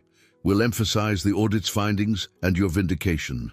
Travis hovered a few steps behind, arms relaxed but eyes alert. Madeline gestured him closer. "Thank you for everything," she said softly, ignoring the curious glances from a few passing employees.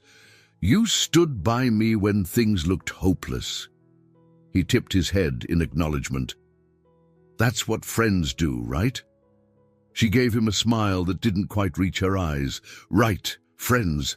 The word felt too small for the surge of gratitude and affection flooding her chest. But she left it unspoken, turning instead to Carla. "Can you handle the press follow-up on your own? I need to decompress for a few minutes." Carla squeezed her arm gently. "Go. I've got this."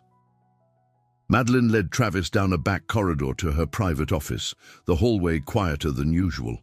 Once inside, she closed the door, leaning against it with a heavy sigh. I didn't realize just how close I was to losing everything. Travis approached, placing a comforting hand on her shoulder. But you didn't. The board stood with you. She wrapped her arms around herself. Only after those audit results arrived. If that courier hadn't come in time. A tremor ran through her. I can't even think about it. He brushed a stray hair from her face. But it did arrive, and now Robert's the one under fire. She nodded, trying to absorb the relief. The tension in her body refused to dissipate entirely. I should be thrilled, but I'm terrified of the next blow. He's out there, probably plotting, and the press is still swarming. Travis hesitated, then gently drew her into a loose embrace. We'll handle it as it comes, one crisis at a time. She let herself relax against him for a moment, inhaling the faint scent of leather and coffee. The solace was brief but powerful, a quiet anchor in the swirling chaos. Pulling away, she exhaled. I need to address the staff, reassure them that the company's stable. Then I need to see if the police want to file formal charges against Robert. He nodded. You want me around for that? Her eyes flickered with warmth. Actually, yeah, I do. They made their way to an impromptu staff meeting in the main auditorium. Hundreds of employees filed in, anxious about rumors and gossip. Madeline stood on stage, posture straight despite the ache in her ribs. Travis watched from the wings, heart thumping with pride. She cleared her throat, voice echoing through the microphone. Thank you all for coming on short notice. I know the past few days have been tumultuous. Let me assure you, Callahan Industries remains strong. The allegations against me were unfounded, and the board has reaffirmed my position as CEO. Our focus now is on moving forward together. A wave of murmurs spread, some employees clapping softly. She continued, explaining that Robert Harmon was under investigation for financial misconduct. If you have questions, please direct them to HR or our legal team. For now, we continue business as usual. Her final words resonated with quiet strength. We survive together or we fall apart, and I refuse to let this company fall. Thunderous applause erupted. Relief glimmered in the faces of many, while some still looked wary. But overall, the crowd seemed ready to stand behind her. Travis felt a surge of admiration. She had a gift for uniting people, even under the worst pressure. Afterward, employees trickled out in clusters, buzzing with cautious optimism. Madeline stepped off the stage, wincing slightly. Travis caught her arm, concern etching his features. You okay? She let out a shaky laugh. I keep forgetting how beat up I still am physically. My head's pounding. Carla appeared, handing Madeline a bottle of water. Media requests are flooding in, but we can schedule them later. You should rest. Madeline eyed Travis, then Carla. Yes, rest. For once, I'll listen to my own advice. Carla smiled. Good, I'll field calls. You two get out of here. They left the building, stepping into the bright afternoon sun. A wave of heat pressed down.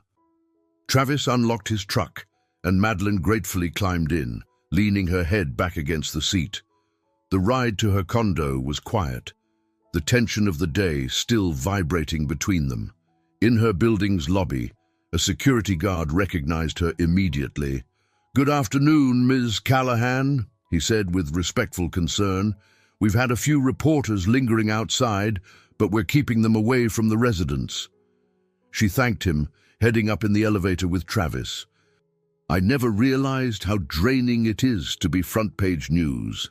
I used to dream about media attention. When I was starting out, I craved recognition. Now I can't stand it.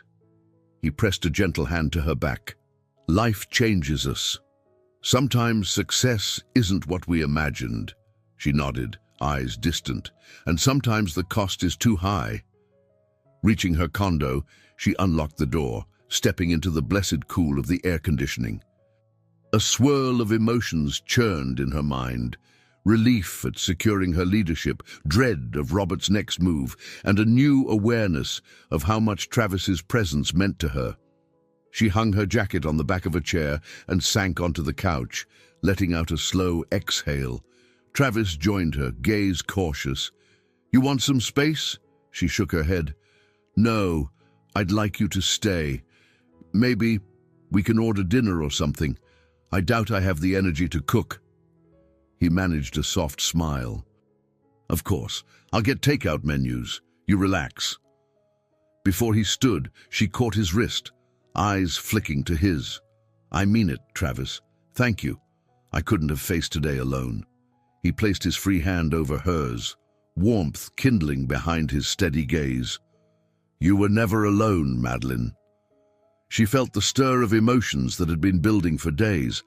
Leaning in, she gently rested her forehead against his shoulder, allowing a rare moment of vulnerability. "I'm still scared," she whispered. He stroked her hair lightly. "Me too, but we'll figure it out." For a while, they just sat there, close enough to hear each other's breathing.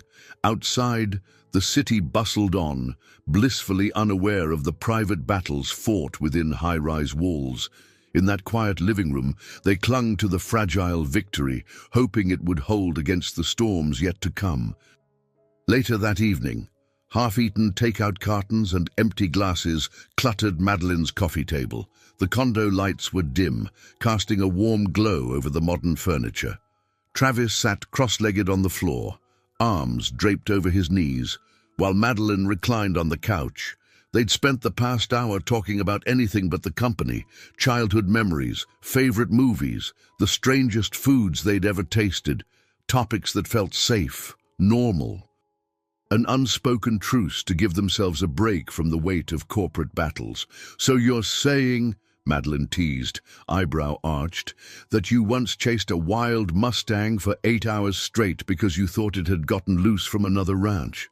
Travis chuckled, cheeks coloring slightly. "Hey, I didn't know it was wild at the time. I was just being a good Samaritan. Turned out it was a feral horse that wanted nothing to do with me." She shook her head, smiling. "That's so you, running headfirst into a problem, thinking you're doing the right thing." His laughter faded into a soft grin. "Guess we have that in common, diving in to rescue strangers in danger." Her smile wavered. "Yeah. Without you, I'd still be trapped in that plane, or worse." She traced the rim of her glass, thinking back to the flames, the storm, and the terror that had gripped her. That night changed everything. He nodded, a serious note creeping into his voice. "It did. Sometimes I wonder why I decided to drive down that muddy path so fast. I mean, I heard the crash, but I could have called 911 and let emergency teams handle it. But something in me just couldn't ignore it." She reached out, resting her hand on his forearm. "I'm glad you didn't ignore it." They fell into a pensive silence. Outside, distant sirens reminded them they were in the heart of a bustling city, but here, in the low light, it felt oddly intimate. She shifted, clearing her throat. "You've helped me see that my work doesn't have to be everything. It used to define me, my success, my identity. But it's exhausting, living under that pressure all the time." He tilted his head, searching her eyes. "So what do you want now?" She chewed her lower lip, considering. "I still want the company to thrive. It's my legacy. But maybe I don't want to sacrifice every last part of myself for it. Especially after the crash. I realize how fragile life can be. I don't want to wake up at 80 with nothing but business awards." A flicker of relief touched his face. "I get that. I've seen folks chase glory until they're hollow. My father tried to expand our ranch, ended up bankrupting us. He died before he could fix it. I inherited his debt, his regret. Made me realize sometimes simpler is better." She ran her fingers absent-mindedly over the couch cushion. "Is that why you stay on the ranch? Because it's simpler?" "Partly," he admitted. "I feel close to him there too, my dad. Even though his choices left a mess, it was still his dream. I guess I'm carrying it on in my own way. She softened, voice quiet. I know the feeling of carrying on someone else's dream. After my mom died, I had this desperate need to succeed for both of us. She never got to see me build my empire. His gaze gentled. She'd be proud, you know. Madeline swallowed a sudden lump in her throat. I hope so. She was tough. Always told me not to let any man or any system hold me back. I listened, maybe too well. He leaned forward, resting an elbow on the coffee table. Too well, she sighed, rubbing her temples. I shut out a lot of people. I was so focused on proving I could do it alone that I forgot how to let anyone in. Even before the plane crash, I was lonely, but I wouldn't admit it. Travis reached for her hand. You're not alone anymore. Her heart pounded at the sincerity in his eyes. Then she thought of the differences that still loomed between them. His ranch life, her corporate world. Could they truly fit together in the long run? But tonight, she didn't want to analyze every angle. She just wanted to feel the warmth of his presence. She scooted off the couch, settling beside him on the floor, their shoulders touched. She let her head rest on his arm, closing her eyes as the tension of the day ebbed away. He slipped an arm around her, drawing her closer. In that hush, she felt the steady thump of his heart. It grounded her, reminding her that survival wasn't just about winning board votes. It was about allowing herself moments of peace, even tenderness. We should probably talk about us, she murmured after a while, voice barely above a whisper. He pressed his cheek against her hair. We can, but only if you're ready. She inhaled the faint scent of cologne and warmth that clung to his clothes. I'm not sure I have answers yet. I just know I don't want this to stop. He placed a gentle kiss on the top of her head. Me neither.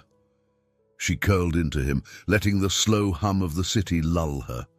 Eventually, fatigue pulled her under, and she drifted into a half-doze, safe in his arms. For the first time in weeks, she wasn't haunted by crash nightmares or corporate treachery. Instead, she felt a cautious hope blooming in the quiet spaces they shared. The next morning, Madeline woke with a stiff neck from sleeping on the floor, but an unusual sense of contentment lingered. She blinked groggily, noticing Travis still dozing beside her, one arm draped protectively over her shoulder. A pang of affection tugged at her chest.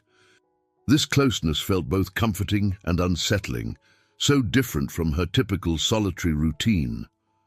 She carefully extricated herself, smiling when he stirred, and gave a soft grunt. In the kitchen, she started coffee. By the time the aroma filled the condo, Travis joined her, hair tousled, eyes still heavy with sleep. Morning, he said, voice rough. She handed him a mug, feeling oddly shy. Morning. Sorry if the floor wasn't exactly comfortable, he stretched, rolling his shoulders. I've slept in worse places. Thanks for letting me crash here. She smirked at the unintentional pun. You saved me. Again. My nightmares weren't as bad with you around.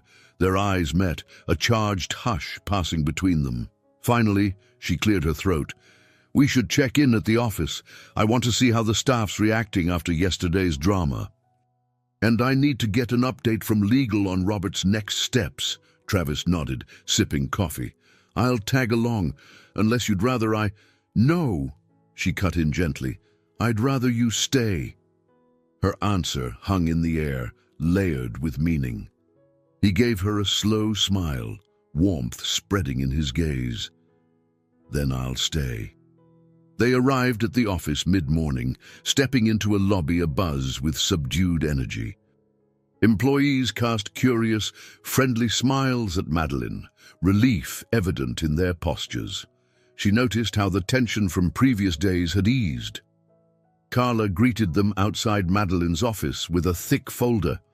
Good news. Our PR response seems effective. Stock prices are stabilizing, though not fully recovered. Investors are cautious but less panicky. Madeline flipped through the papers, eyes scanning bullet points. "That's something," she murmured. "Any word on Robert's reaction to the new audit data?" Carla shrugged. "He's gone quiet, but rumor has it he's trying to lawyer up, possibly negotiating a settlement or preparing a countersuit." Travis frowned. "Countersuit?" Carla grimaced. "He could claim wrongful suspension or defamation. He'll scramble for any angle." Madeline let out a tired breath. "Let him scramble. We have the financial records. He can't slither away from those." "Thanks for the update, Carla." Once alone in her office, Madeline sank into her chair, gesturing for Travis to sit on the sofa. "I should make a plan if Robert sues. It won't hold up, but the media might spin it." Travis studied her, sympathy in his gaze. "Seems like every time you solve one crisis, another pops up." She rubbed her neck, wincing at a lingering twinge of pain. "Welcome to my life. But at least we're not on the verge of a board coup anymore." They spent the next hour coordinating with legal counsel and reviewing the company's official stance. Madeline found herself glancing at Travis occasionally, comforted by his presence. He'd offer a nod or a subtle smile, reminding her she wasn't carrying this burden alone. By noon, she felt mentally drained. "Let's take a break," she said, pushing aside her laptop. "I want to check on Harper, the flight attendant who survived the crash. I haven't visited her in the hospital yet." Travis's brow lifted. "Good idea. Last I heard, she was moved to a rehab facility. Should I call and see if she's up for visitors?" "Yes, please." Madeline's chest tightened with a mix of guilt and anticipation. "I owe her more than a visit." 2 hours later, they stepped into a private rehabilitation center on the outskirts of Dallas. The bright halls smelled of antiseptic and faintly of fresh paint. Madeline's heels clicked on polished floors, echoing as they followed a nurse to Harper's room. Harper sat propped against pillows, arm in a cast, bruises mostly faded. She looked up as they entered, eyes widening with recognition. "Ms. Callahan." "Travis." Her voice was soft but laced with relief. "I didn't think I'd see you again." Madeline approached the bedside, heart heavy. "I'm so sorry it took me this long. I had no idea if you were ready for visitors." Harper managed a small smile. "No worries. I've been in and out of surgeries, physical therapy. It's been a whirlwind." Travis stepped closer. "Glad to see you're on the mend. You saved a lot of folks that night, calling for help, warning us about the others." Harper's eyes flickered with sadness. "I wish we could have saved more." She studied Madeline's face, noticing the faint scar near her temple. "You look better than the last time I saw you." Madeline mustered a genuine smile. "I'm healing, thanks to Travis, mostly." Harper nodded, glancing between them. "He's a hero, though I suspect you both saved each other in some ways." A complicated warmth coursed through Madeline's chest. "It's been an intense journey." Harper shrugged, shifting carefully in the bed. "Life's short, Ms. Callahan. That crash taught me not to waste time on regrets." Her gaze lingered pointedly on Travis for a moment, then returned to Madeline. "I'm just grateful to be alive," Madeline swallowed, emotions tightening her throat. "Me too. And call me Madeline, please." They spent a few minutes catching up, Harper describing her recovery plan, Madeline promising to cover all medical expenses. Harper tried to protest, but Madeline insisted, "You did your duty and then some, let me do mine." Before they left, Harper reached out and gripped Madeline's hand. "Thank you for remembering me, for not forgetting the crash. So many CEOs would move on, pretend it never happened." Madeline's voice quavered. "I'll never forget." Travis gave Harper's good hand a gentle squeeze. "We'll check on you again soon. Anything you need, just ask." Harper nodded, eyes glassy with gratitude. "Deal." Leaving the rehab center, Madeline paused in the parking lot, gazing at the midday sun. Travis slipped an arm around her waist, subtly supporting her tired frame. "You all right?" She inhaled, nodding slowly. "That could have been me in that bed, or worse. We both got lucky." Travis pressed his lips together, the memory of twisted metal and roaring flames surfacing. "Fate's a strange thing." She turned to him, eyes glistening under the bright sky. "Let's not waste it, Travis. Let's make this second chance count." He cupped her cheek, thumb brushing lightly. "I couldn't agree more." A beep from her phone broke the moment. She glanced down, another message from Carla about press statements. She sighed, slipping it away. Work never ends. He dropped his hand, though tenderness lingered in his gaze. "We'll handle it." "One step at a time." She nodded, letting him lead her to the truck. Their bond felt deeper, tested by crisis, and now sustained by shared purpose. Yet beneath the fragile calm, Madeline sensed the stirring of another storm. Robert might be quiet for the moment, but she doubted he'd stay that way for long. That evening, Madeline and Travis returned to her condo, hoping for a rare moment of calm. The golden light of sunset streamed through the floor-to-ceiling windows, painting the living room in warm hues. Madeline flipped on the overhead lights, tossing her keys onto the kitchen counter with a tired sigh. Travis followed, removing his hat and setting it aside. "You want me to fix something to eat?" She managed a grateful nod. "I'd love that, but I only have random groceries in the fridge. I've been too busy to shop." He grinned. "I'm good at improvising." While Travis rummaged through the fridge, Madeline settled on a bar stool, scrolling through emails on her phone. She glanced up now and then to watch him move about her kitchen with surprising ease, pulling out vegetables, a carton of eggs, leftover chicken. The normalcy of it soothed her frazzled nerves. Minutes later, an impromptu stir-fry sizzled in a pan, filling the condo with savory aromas. Madeline's stomach rumbled, reminding her she hadn't eaten properly all day. "That smells amazing. You sure you're not a secret chef?" He chuckled. "Just a cowboy who learned to cook after too many nights of canned beans." She hopped off the stool, grabbing plates. Together they served generous portions of steaming food, then carried them to the dining table. It felt oddly domestic, two people sharing a quiet meal after a long day. No corporate drama, no cameras flashing. Halfway through dinner, Madeline's phone buzzed again. She ignored it at first, determined to savor the moment, but it kept vibrating. She sighed, setting down her fork. "I'm sorry, let me just check." She glanced at the screen. A text from an unknown number. "Check your email. I have what you need." Her heart lurched, a cold dread twisting her gut. She showed the message to Travis. "Any idea who this could be?" He frowned, leaning over to read. "Could be spam, or maybe some insider with info on Robert." She tapped her phone, opening her email.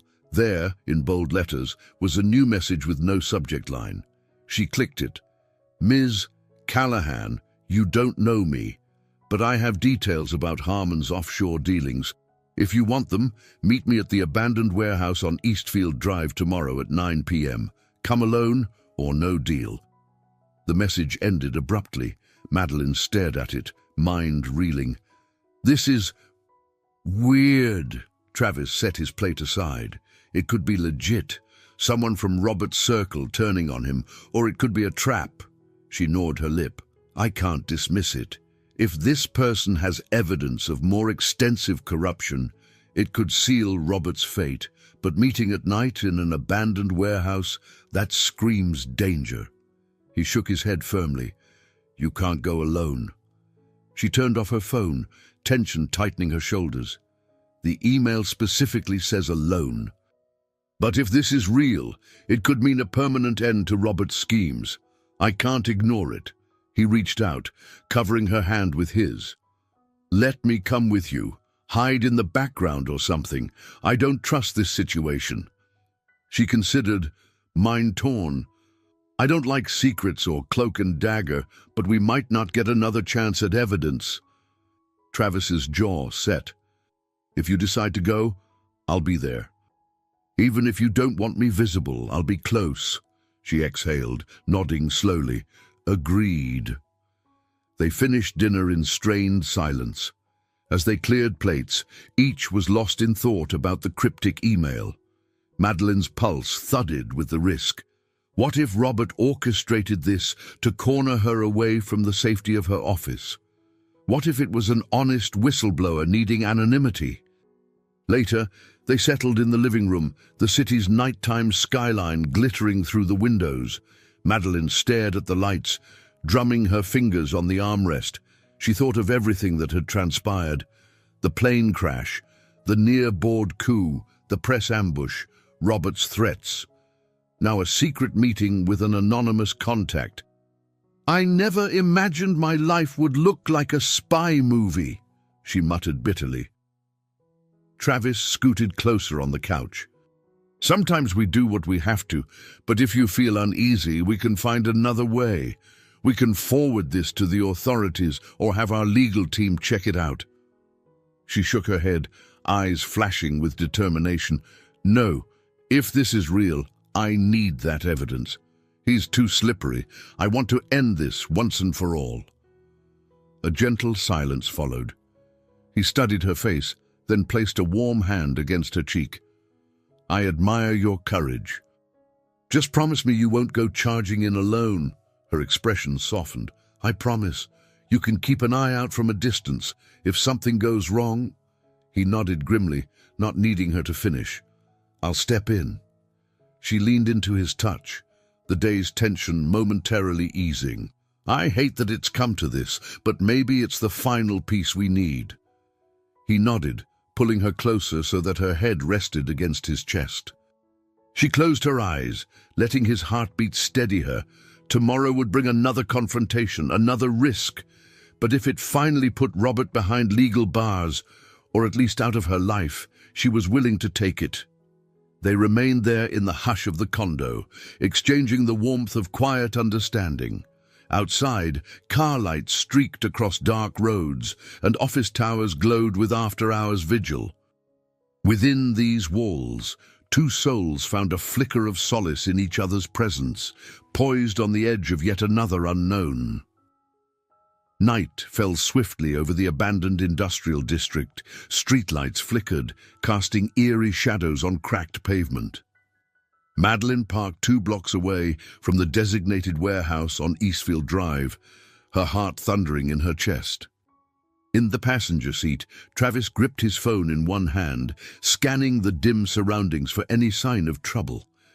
She swallowed hard, eyes fixed on the warehouse's silhouette in the distance, a hulking structure of corrugated steel and shattered windows. "I still hate that I'm going in alone," she murmured, "but they insisted." Travis gave her a steady look. "I'll be watching the entrance from behind those stacked crates. If anything feels off, I'm coming in." She nodded, forcing a shaky exhale. "Let's do this before I lose my nerve." They climbed out. A warm, stale wind swept through the deserted street, stirring debris and the faint stench of old machinery. Madeline's heels clicked loudly, but she resisted the urge to remove them. A confident posture might be her only advantage here. Travis trailed her until they reached a cluster of rusted containers. He crouched behind them, giving her a final nod. She took a moment to steady her breathing, then approached the gaping warehouse door. Russ squealed when she pushed it open, revealing a cavernous, dimly lit space littered with broken pallets and graffiti-tagged walls. A single overhead bulb flickered from a high beam, casting long shadows on the concrete floor. "Hello," Madeline called, voice echoing. She'd rehearsed how to greet whoever waited inside, but her mind was blank with adrenaline. A figure emerged from behind a crumbling partition, a woman in her late 20s, hair pulled back in a tight ponytail. She wore faded jeans and a hoodie, and her posture was tense. "Ms. Callahan?" she asked, keeping a cautious distance. Madeline nodded, eyeing the woman warily. You said you have information on Robert Harmon's offshore accounts. I'm here. The stranger lifted a messenger bag, swallowing hard. I worked for him, indirectly. My name's Janelle. I handled certain financial transfers. I didn't know how illegal it was until I dug deeper. When I tried to quit, Robert threatened me. He said he could ruin my life if I spoke out. Madeline's stomach twisted in anger. That sounds exactly like him. Janelle took a step closer, rummaging in her bag. I have printouts, banking logs, shell company registrations. It's enough to bury him. But you have to promise I'll be safe. Madeline raised her hands, palms out. If this information is real, I'll make sure you get protection. We can file it with law enforcement, and you could testify under whistleblower protections. Janelle hesitated, as if weighing her trust in Madeline's words. Then she pulled out a folder thick with documents. Take it. I'm done hiding. Relief washed over Madeline. She extended a trembling hand, grasping the folder. If these papers were genuine, Robert's final scheme would come crashing down. Thank you, she whispered. But before she could flip through the pages, a metallic clang echoed through the warehouse. Both women startled, and Janelle's eyes widened with panic. He followed me! Heavy footsteps reverberated. Madeline jerked her gaze to a side entrance she hadn't noticed. A beam of light cut through the darkness. Robert stepped into view, flanked by another figure, a bulky man in a dark jacket. Robert's expression twisted in a triumphant sneer. Well, well, he said, voice echoing. I suspected Janelle might betray me. She was always too curious. Madeline's heart hammered. Stay back, Robert. He ignored her warning, focusing on the folder in her hands. Hand that over. Now. Janelle shook her head, taking a step behind Madeline. You're not getting away with this. Robert let out a humorless laugh. Brave words from a scared little accountant. And you, Madeline, did you really think I wouldn't track this meeting? I've got eyes everywhere. Madeline clenched her jaw, scanning for an escape. The only exit was the door behind Robert, or the large entrance she came through. She prayed Travis had heard the confrontation. The law's closing in on you, Robert, she said, voice steady despite her terror. This time, there's no buying your way out, he scoffed, glancing at the folder. We'll see about that. Hand it over, or my associate here might get persuasive. The man at Robert's side advanced, raising a length of pipe menacingly. Janelle shrank behind Madeline, fear etched in her face. Madeline forced herself to stand tall, ignoring the quiver in her limbs. Hurt us, and every shred of your credibility is gone. Robert's eyes blazed. That's rich, coming from you, the crash victim who's so desperate to prove she's still strong. I'm done playing nice. He lunged forward, trying to snatch the folder. Madeline stumbled back, clutching it to her chest. She glimpsed a flash of movement near the entrance. Travis, rushing inside, her heart soared with relief. The bulky man swung the pipe at Madeline. She ducked, her breath catching in her throat. Travis barreled into the attacker, knocking him sideways. The pipe clanged onto the concrete. Robert cursed, scrambling to grab it. Madeline seized Janelle's arm, dragging her behind a stack of crates for cover. Travis struggled with the henchman, grappling in a flurry of fists. Robert snatched the pipe and advanced on Travis from behind. "Travis, watch out!" Madeline shouted. Travis spun just in time, catching Robert's arm mid-swing. The force sent them both toppling to the ground. Dust billowed as they crashed onto the concrete, fists flying in frenzied arcs. Janelle pressed a trembling hand over her mouth, eyes wide in horror. In the chaos, Madeline realized the precious folder had slipped from her grasp. It lay on the floor, half spilled. Robert spotted it too, eyes narrowing with desperation. He tore free from Travis's grip, lunging for the documents. But Madeline was faster, skidding forward to snatch the folder. Robert snarled, raising the pipe again. This time, Travis tackled him at the knees, sending him sprawling. The pipe clattered uselessly away. Sirens wailed in the distance. Someone must have called the authorities, or maybe Travis had arranged for backup. Robert's accomplice scrambled to his feet, eyes darting in panic. Sensing the fight lost, he bolted through a side door. Robert, pinned beneath Travis's weight, glared with venomous rage. "You'll regret this," he hissed. Madeline clutched the folder to her chest, adrenaline roaring in her ears. "No, Robert," she said, voice raw. "This is your regret. It ends here." The screech of tires outside signaled the arrival of police. Travis kept Robert subdued. Janelle sagged against a crate, relief warring with shock. Slowly, Madeline rose, clutching the incriminating evidence. The final blow against Robert was in her hands at last, and she was more than ready to deliver it. Police lights cut through the dusty gloom as officers burst into the warehouse, weapons drawn. The echo of their shouts bounced off the steel walls. Travis stepped back, raising his hands calmly to show he meant no threat, while Robert flailed under the weight of his own fury. "Drop the pipe!" one officer barked. Robert's eyes flickered with hatred, but he had no choice. He flung the pipe aside, glaring at Madeline, Travis, and Janelle as if they were the cause of all his misfortune. Madeline drew a shuddering breath. "He tried to attack us," she said, her voice echoing. "We have evidence, bank records proving his illegal activities. It's all in this folder." An officer approached, collecting the scattered pages from her trembling hands. Two more restrained Robert, cuffing him despite his protests. "I demand my lawyer!" Robert spat, struggling. "These charges are baseless." Janelle, still shaking, stepped forward. "They're not baseless. I worked on those transfers under Robert's directives. I'll testify." The officer eyed Janelle. "You're prepared to give an official statement?" She squared her shoulders, lips pressed tight. "Yes."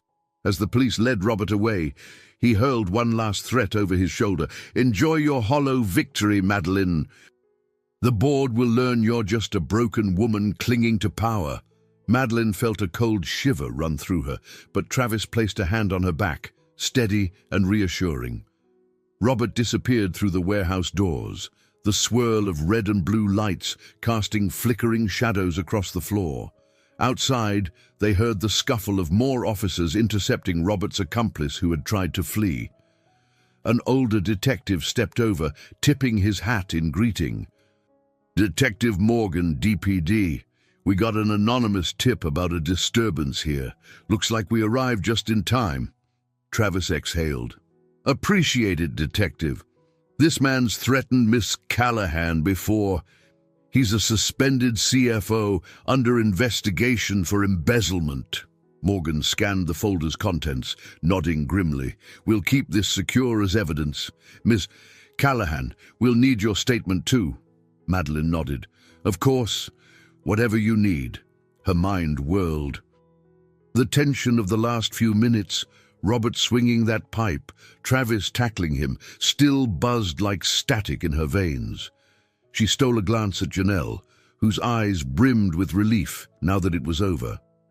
Officers ushered them outside, where a cluster of squad cars formed a makeshift perimeter. Robert sat in the back of one, staring daggers at anyone who passed. Madeline couldn't help but feel a pang of pity. He'd brought this upon himself, yet the spectacle was grim, an empire of deceit crumbling under harsh fluorescent lights. As paramedics checked for minor injuries, Detective Morgan took statements. Janelle recounted how Robert had pressured her into setting up shell accounts. "He threatened to ruin my career. I was too scared to speak out. Until now," she finished, trembling. Madeline squeezed her shoulder gently. "You did the right thing. I'll do everything in my power to protect you." Morgan wrapped up his notes, flipping his pad closed. "We'll pursue charges against Harmon.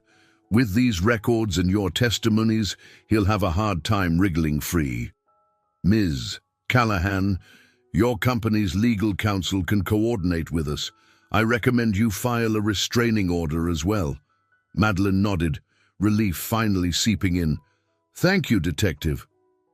Travis hovered protectively, an arm looped around Madeline's waist. In the swirling chaos of lights and uniforms, that small gesture of connection grounded her. She glanced up at him, lips curving in a tremulous smile. After the police finished their work, Janelle lingered, tears in her eyes. "Thank you for believing me. I'm sorry I ever got involved with Robert in the first place." Madeline shook her head. "You didn't know. And now you've done the brave thing." Travis offered Janelle a soft nod.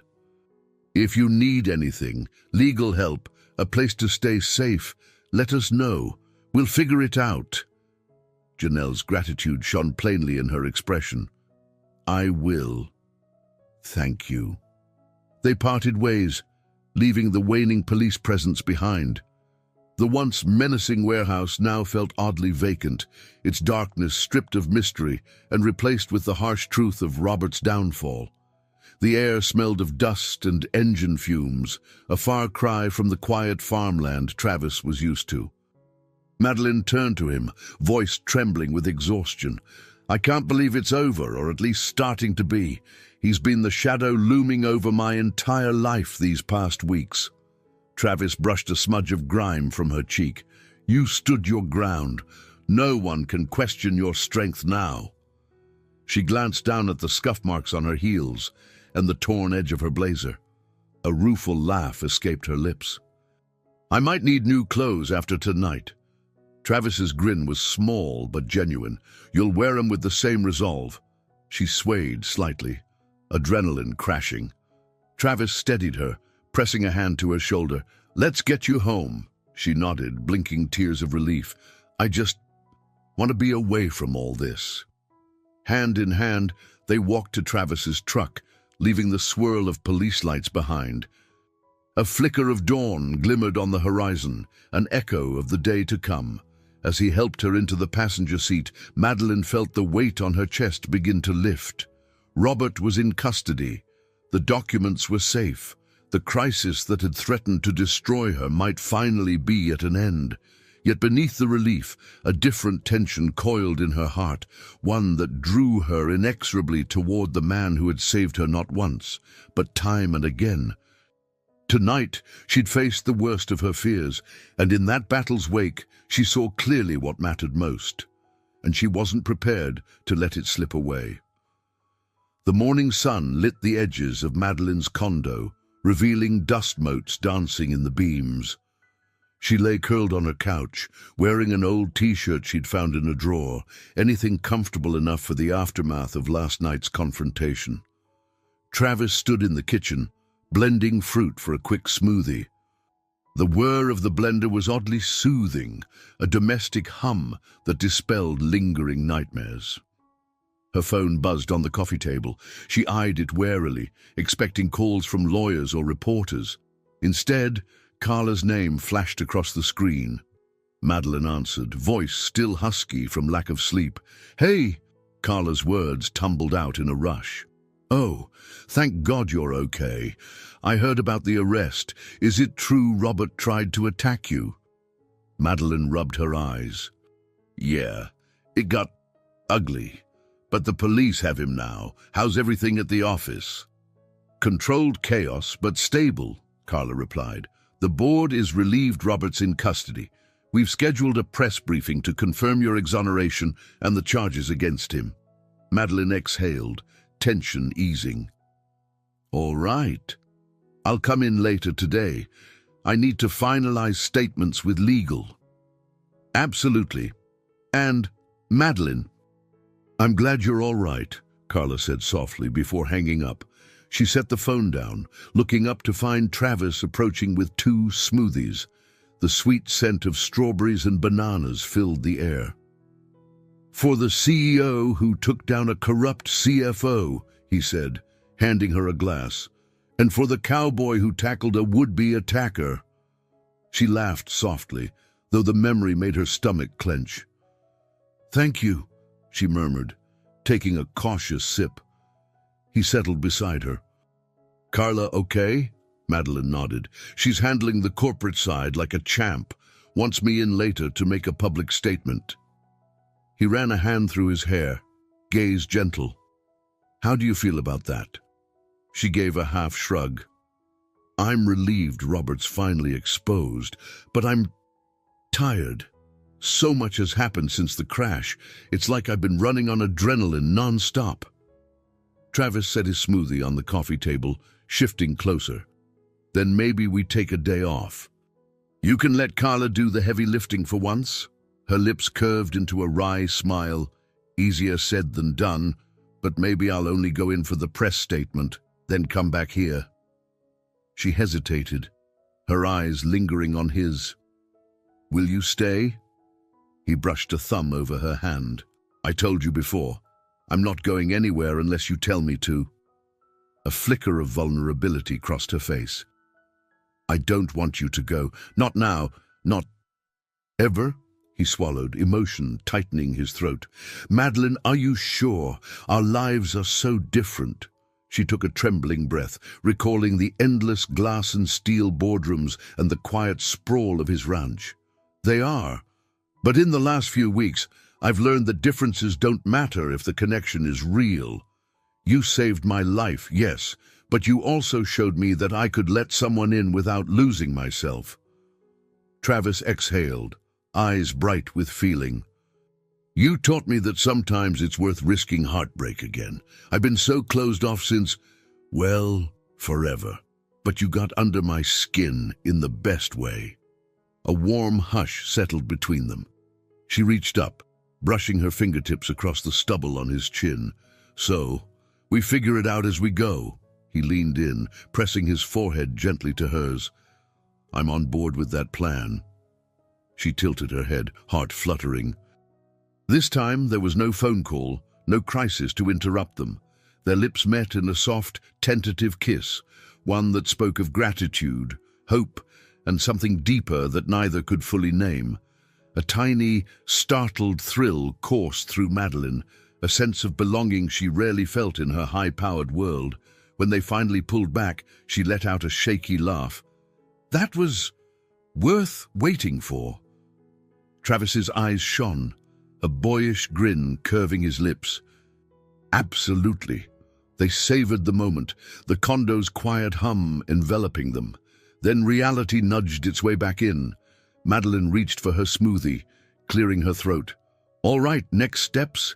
I have to handle the official statements, calm the investors, then maybe by tomorrow the dust will settle enough that I can take a break." Travis nodded. "I'll drive you wherever you need to go. Stay in the background like always, or at your side if you want me there." She set her glass down, a wave of affection swelling.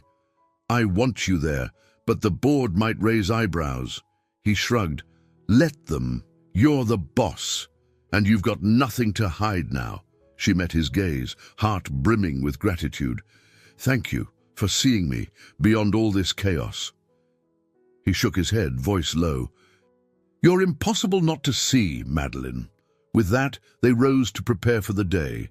She changed into a sharp blouse and trousers, covering her lingering bruises with subtle makeup. He watched her with an admiring glint, the swirl of mutual attraction lighting the space between them. As they headed out, the sun climbed higher over Dallas, promising another scorcher. The drive to Callahan Industries felt different. The usual weight of dread wasn't there, only cautious optimism. Yes, there would be reporters, and yes, the board might murmur about the personal closeness between them, but for once, Madeline didn't feel the urge to hide or to prove herself invincible. She simply felt alive. Walking into the lobby, Travis close by, she noted how employees paused to greet her. Their smiles were genuine, relieved. A wave of calm spread through her. She was back on solid ground, with her leadership secure and a partner by her side. "All set?" Travis asked, just before she stepped into the makeshift press area. She squared her shoulders. "All set." The old Madeline might have insisted he stay behind the scenes, but now she gave his hand a quick squeeze before moving forward to address the waiting cameras. This was her company, her life, and she was ready to share it, challenges and all. In the days following Robert's arrest, Callahan Industries buzzed with cautious energy. The press devoured the scandal, photos of Robert in handcuffs, quotes from Janelle's testimony, and headlines about Madeline's heroic stand against corruption. But while the media frenzy raged, Madeline focused on stabilizing the company from within. Travis found himself in an unexpected role, part emotional support, part informal consultant. When he wasn't on the phone with Dylan to coordinate ranch matters, he lingered in Madeline's office, giving her a listening ear and a dose of grounded perspective. One afternoon, a week post-warehouse showdown, Madeline called an all-staff meeting. Standing at the front of the same auditorium where she'd spoken before, she felt a jolt of nerves. Travis watched from the sidelines, arms crossed, a quiet bulwark of reassurance. "Thank you for gathering," she began, letting her gaze sweep across the employees. "We've been through a storm, financial uncertainties, allegations, leadership challenges, but I'm here to say we've come out stronger. The audit continues to confirm wrongdoing by Robert Harmon. We're cooperating fully with authorities. Our board is united. Our investors are regaining confidence." A soft wave of applause rippled through the crowd. Madeline allowed a small smile. "I also want to acknowledge my own journey. Surviving that plane crash changed me. I realize success means little if we forget our humanity. So from now on, I intend to lead with transparency, compassion, and balance. This isn't just my company, it's ours." This time, the applause was more robust, a sign of genuine support. Some employees even cheered. Madeline felt her throat tighten with emotion. She'd rarely allowed herself vulnerability, yet here she was, openly acknowledging her transformation. After the meeting, staffers filtered out with a renewed sense of hope. Carla approached, eyes glistening with pride. "That was beautiful, Madeline. People needed to hear it." Madeline smiled, hugging her loyal assistant. "You've been my rock through all this, Carla. Thank you." Carla blushed. "Just doing my job. By the way, the board wants a final briefing on next quarter's projections. Without Robert's manipulations, we actually look stable again." Madeline's smile widened. "That's the best news I've heard all day." Nearby, Travis caught her eye, lifting an eyebrow in silent query. She nodded, a subtle signal that everything was okay. In truth, she felt lighter than she had in months. Later that evening, after the building cleared, Madeline and Travis roamed the empty corridors. Offices stood dark, save for the faint glow of emergency lights. She led him to the executive suite, past her own office, to a large glass window overlooking the Dallas skyline. Tiny lights dotted the horizon, shimmering like constellations. "This is my favorite view," she confessed, resting her palm on the cool glass. "I used to stare at it whenever I felt overwhelmed, reminding myself of how far I'd come." Travis stood behind her, his hands slipping gently onto her shoulders. "It's beautiful, but I can see how lonely it might feel too." She nodded, heart constricting. "I used to think that was the price of success, standing at the top alone." She turned, facing him in the dim hallway. "But you showed me it doesn't have to be that way." He brushed a thumb across her cheek. "You let me in. That took courage." She smiled softly, leaning into his touch. "Almost as much courage as tackling a man with a pipe." He snorted, a warm rumble in his chest. "I'd do it again in a heartbeat." They shared a quiet moment, foreheads touching, the city lights framing them like a tapestry. Months ago, the idea of leaning on someone like this would have seemed impossible to her. Now, it felt vital. "Tomorrow, I'm heading back to the ranch," Travis said gently. "Dylan's been handling things, but I can't stay away forever. I've got animals, repairs, bills to pay." A pang of sadness cut through her. She'd known this moment was coming. "How long will you be gone?" He shrugged. gaze thoughtful. Don't know. A few days at least. Could be a couple of weeks. Depends on what needs fixing. She forced a nod, hugging her arms around herself. I understand. You have your life there. He took her hands, squeezing gently. I'm not disappearing. I just need to handle my obligations. Then, if you're willing, I'd like to keep seeing you. Figure out how we make this long-distance thing work. Her eyes misted. I want that, Travis. I don't care if it's a crazy juggling act. I want to try. The memory of the plane crash flashed in her mind. How fleeting life could be.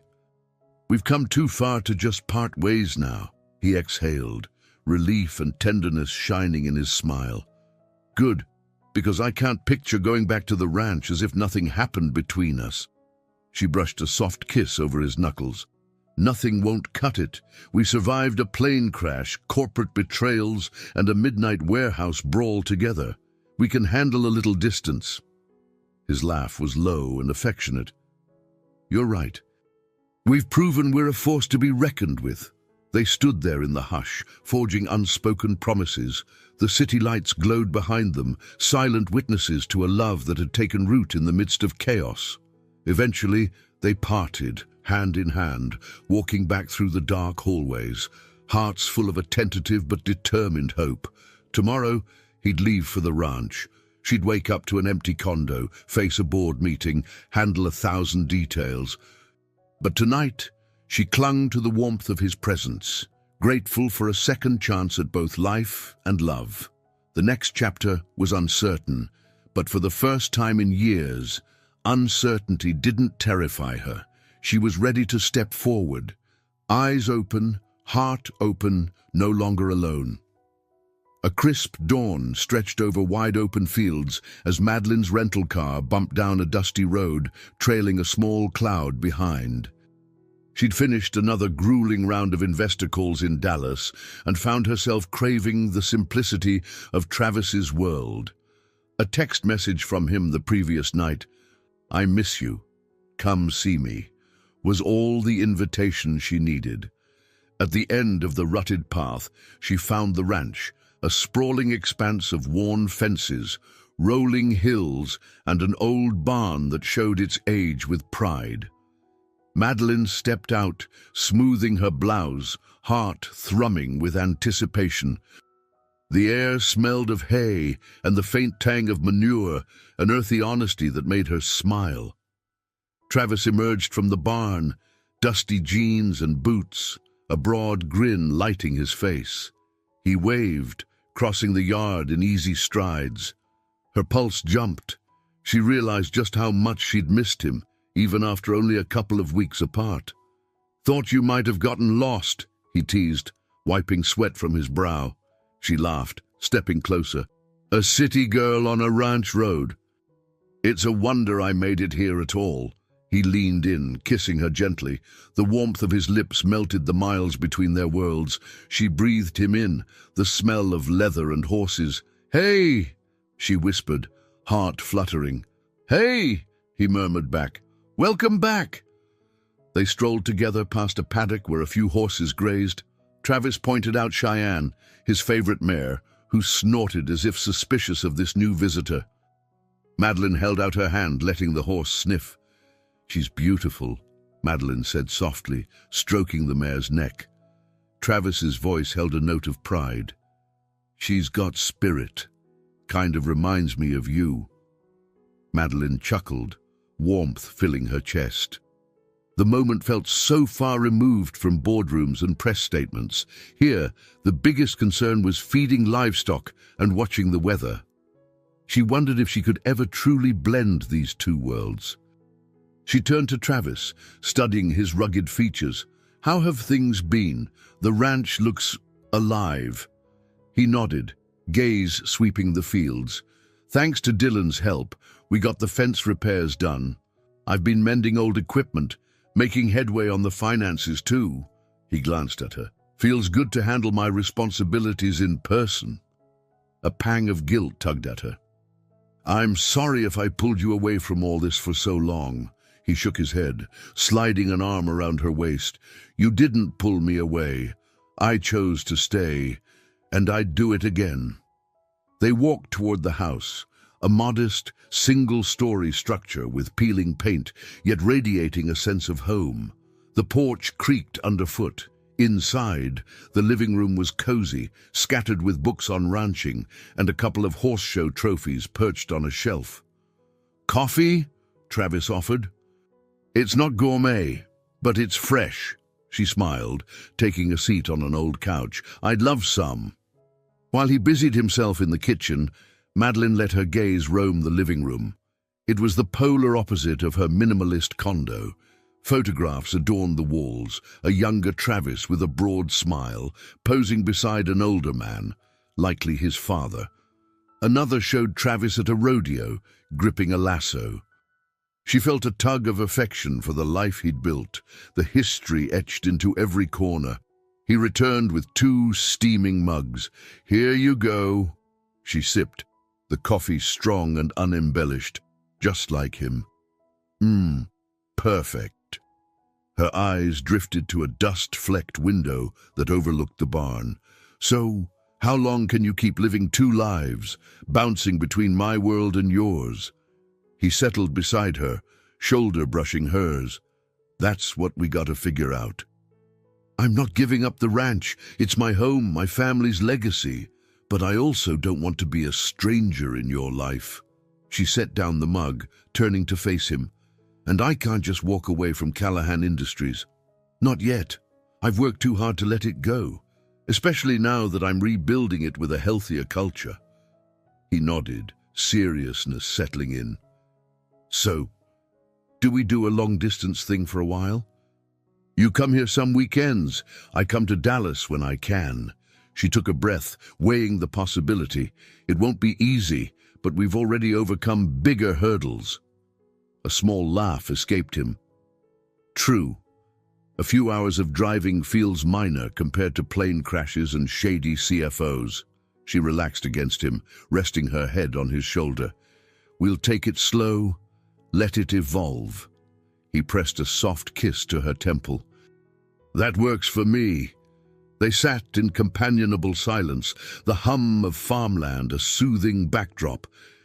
Eventually, he nudged her gently. Hey, come outside. I want to show you something. They stepped onto the porch, the afternoon sun warming their skin.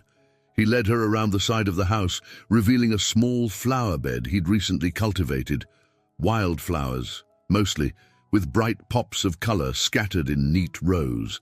She blinked in surprise. Travis, did you plant these? He shrugged, cheeks coloring slightly. Figured we could use some beauty out here, something to remind me of you. Thought you might like them. Her throat tightened with emotion.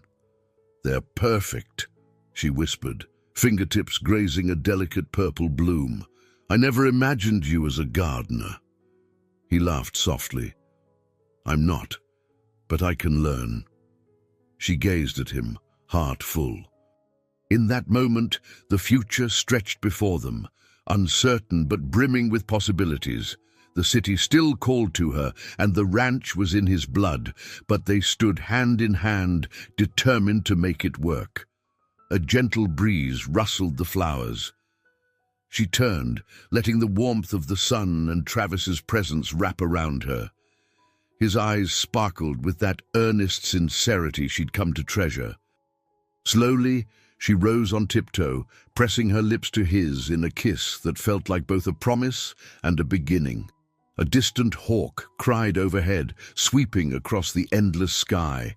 The wide horizon yawned before them, as limitless as the roads they would soon navigate, together, but each with their own dreams and responsibilities. This was their final image. 2 survivors of chaos standing in the golden light of a new day, ready to face life's uncertainties with open hearts. Because sometimes, a second chance at life also means a second chance at love. And for Madeline Callahan and Travis Ward, that chance was the start of a story still unfolding. One of open fields, corporate towers, and a bond forged in the crucible of fate. I hope you enjoyed today's story. Subscribe to the channel so you don't miss more stories like this. Leave a like and comment below what you thought of the story. See you in the next video.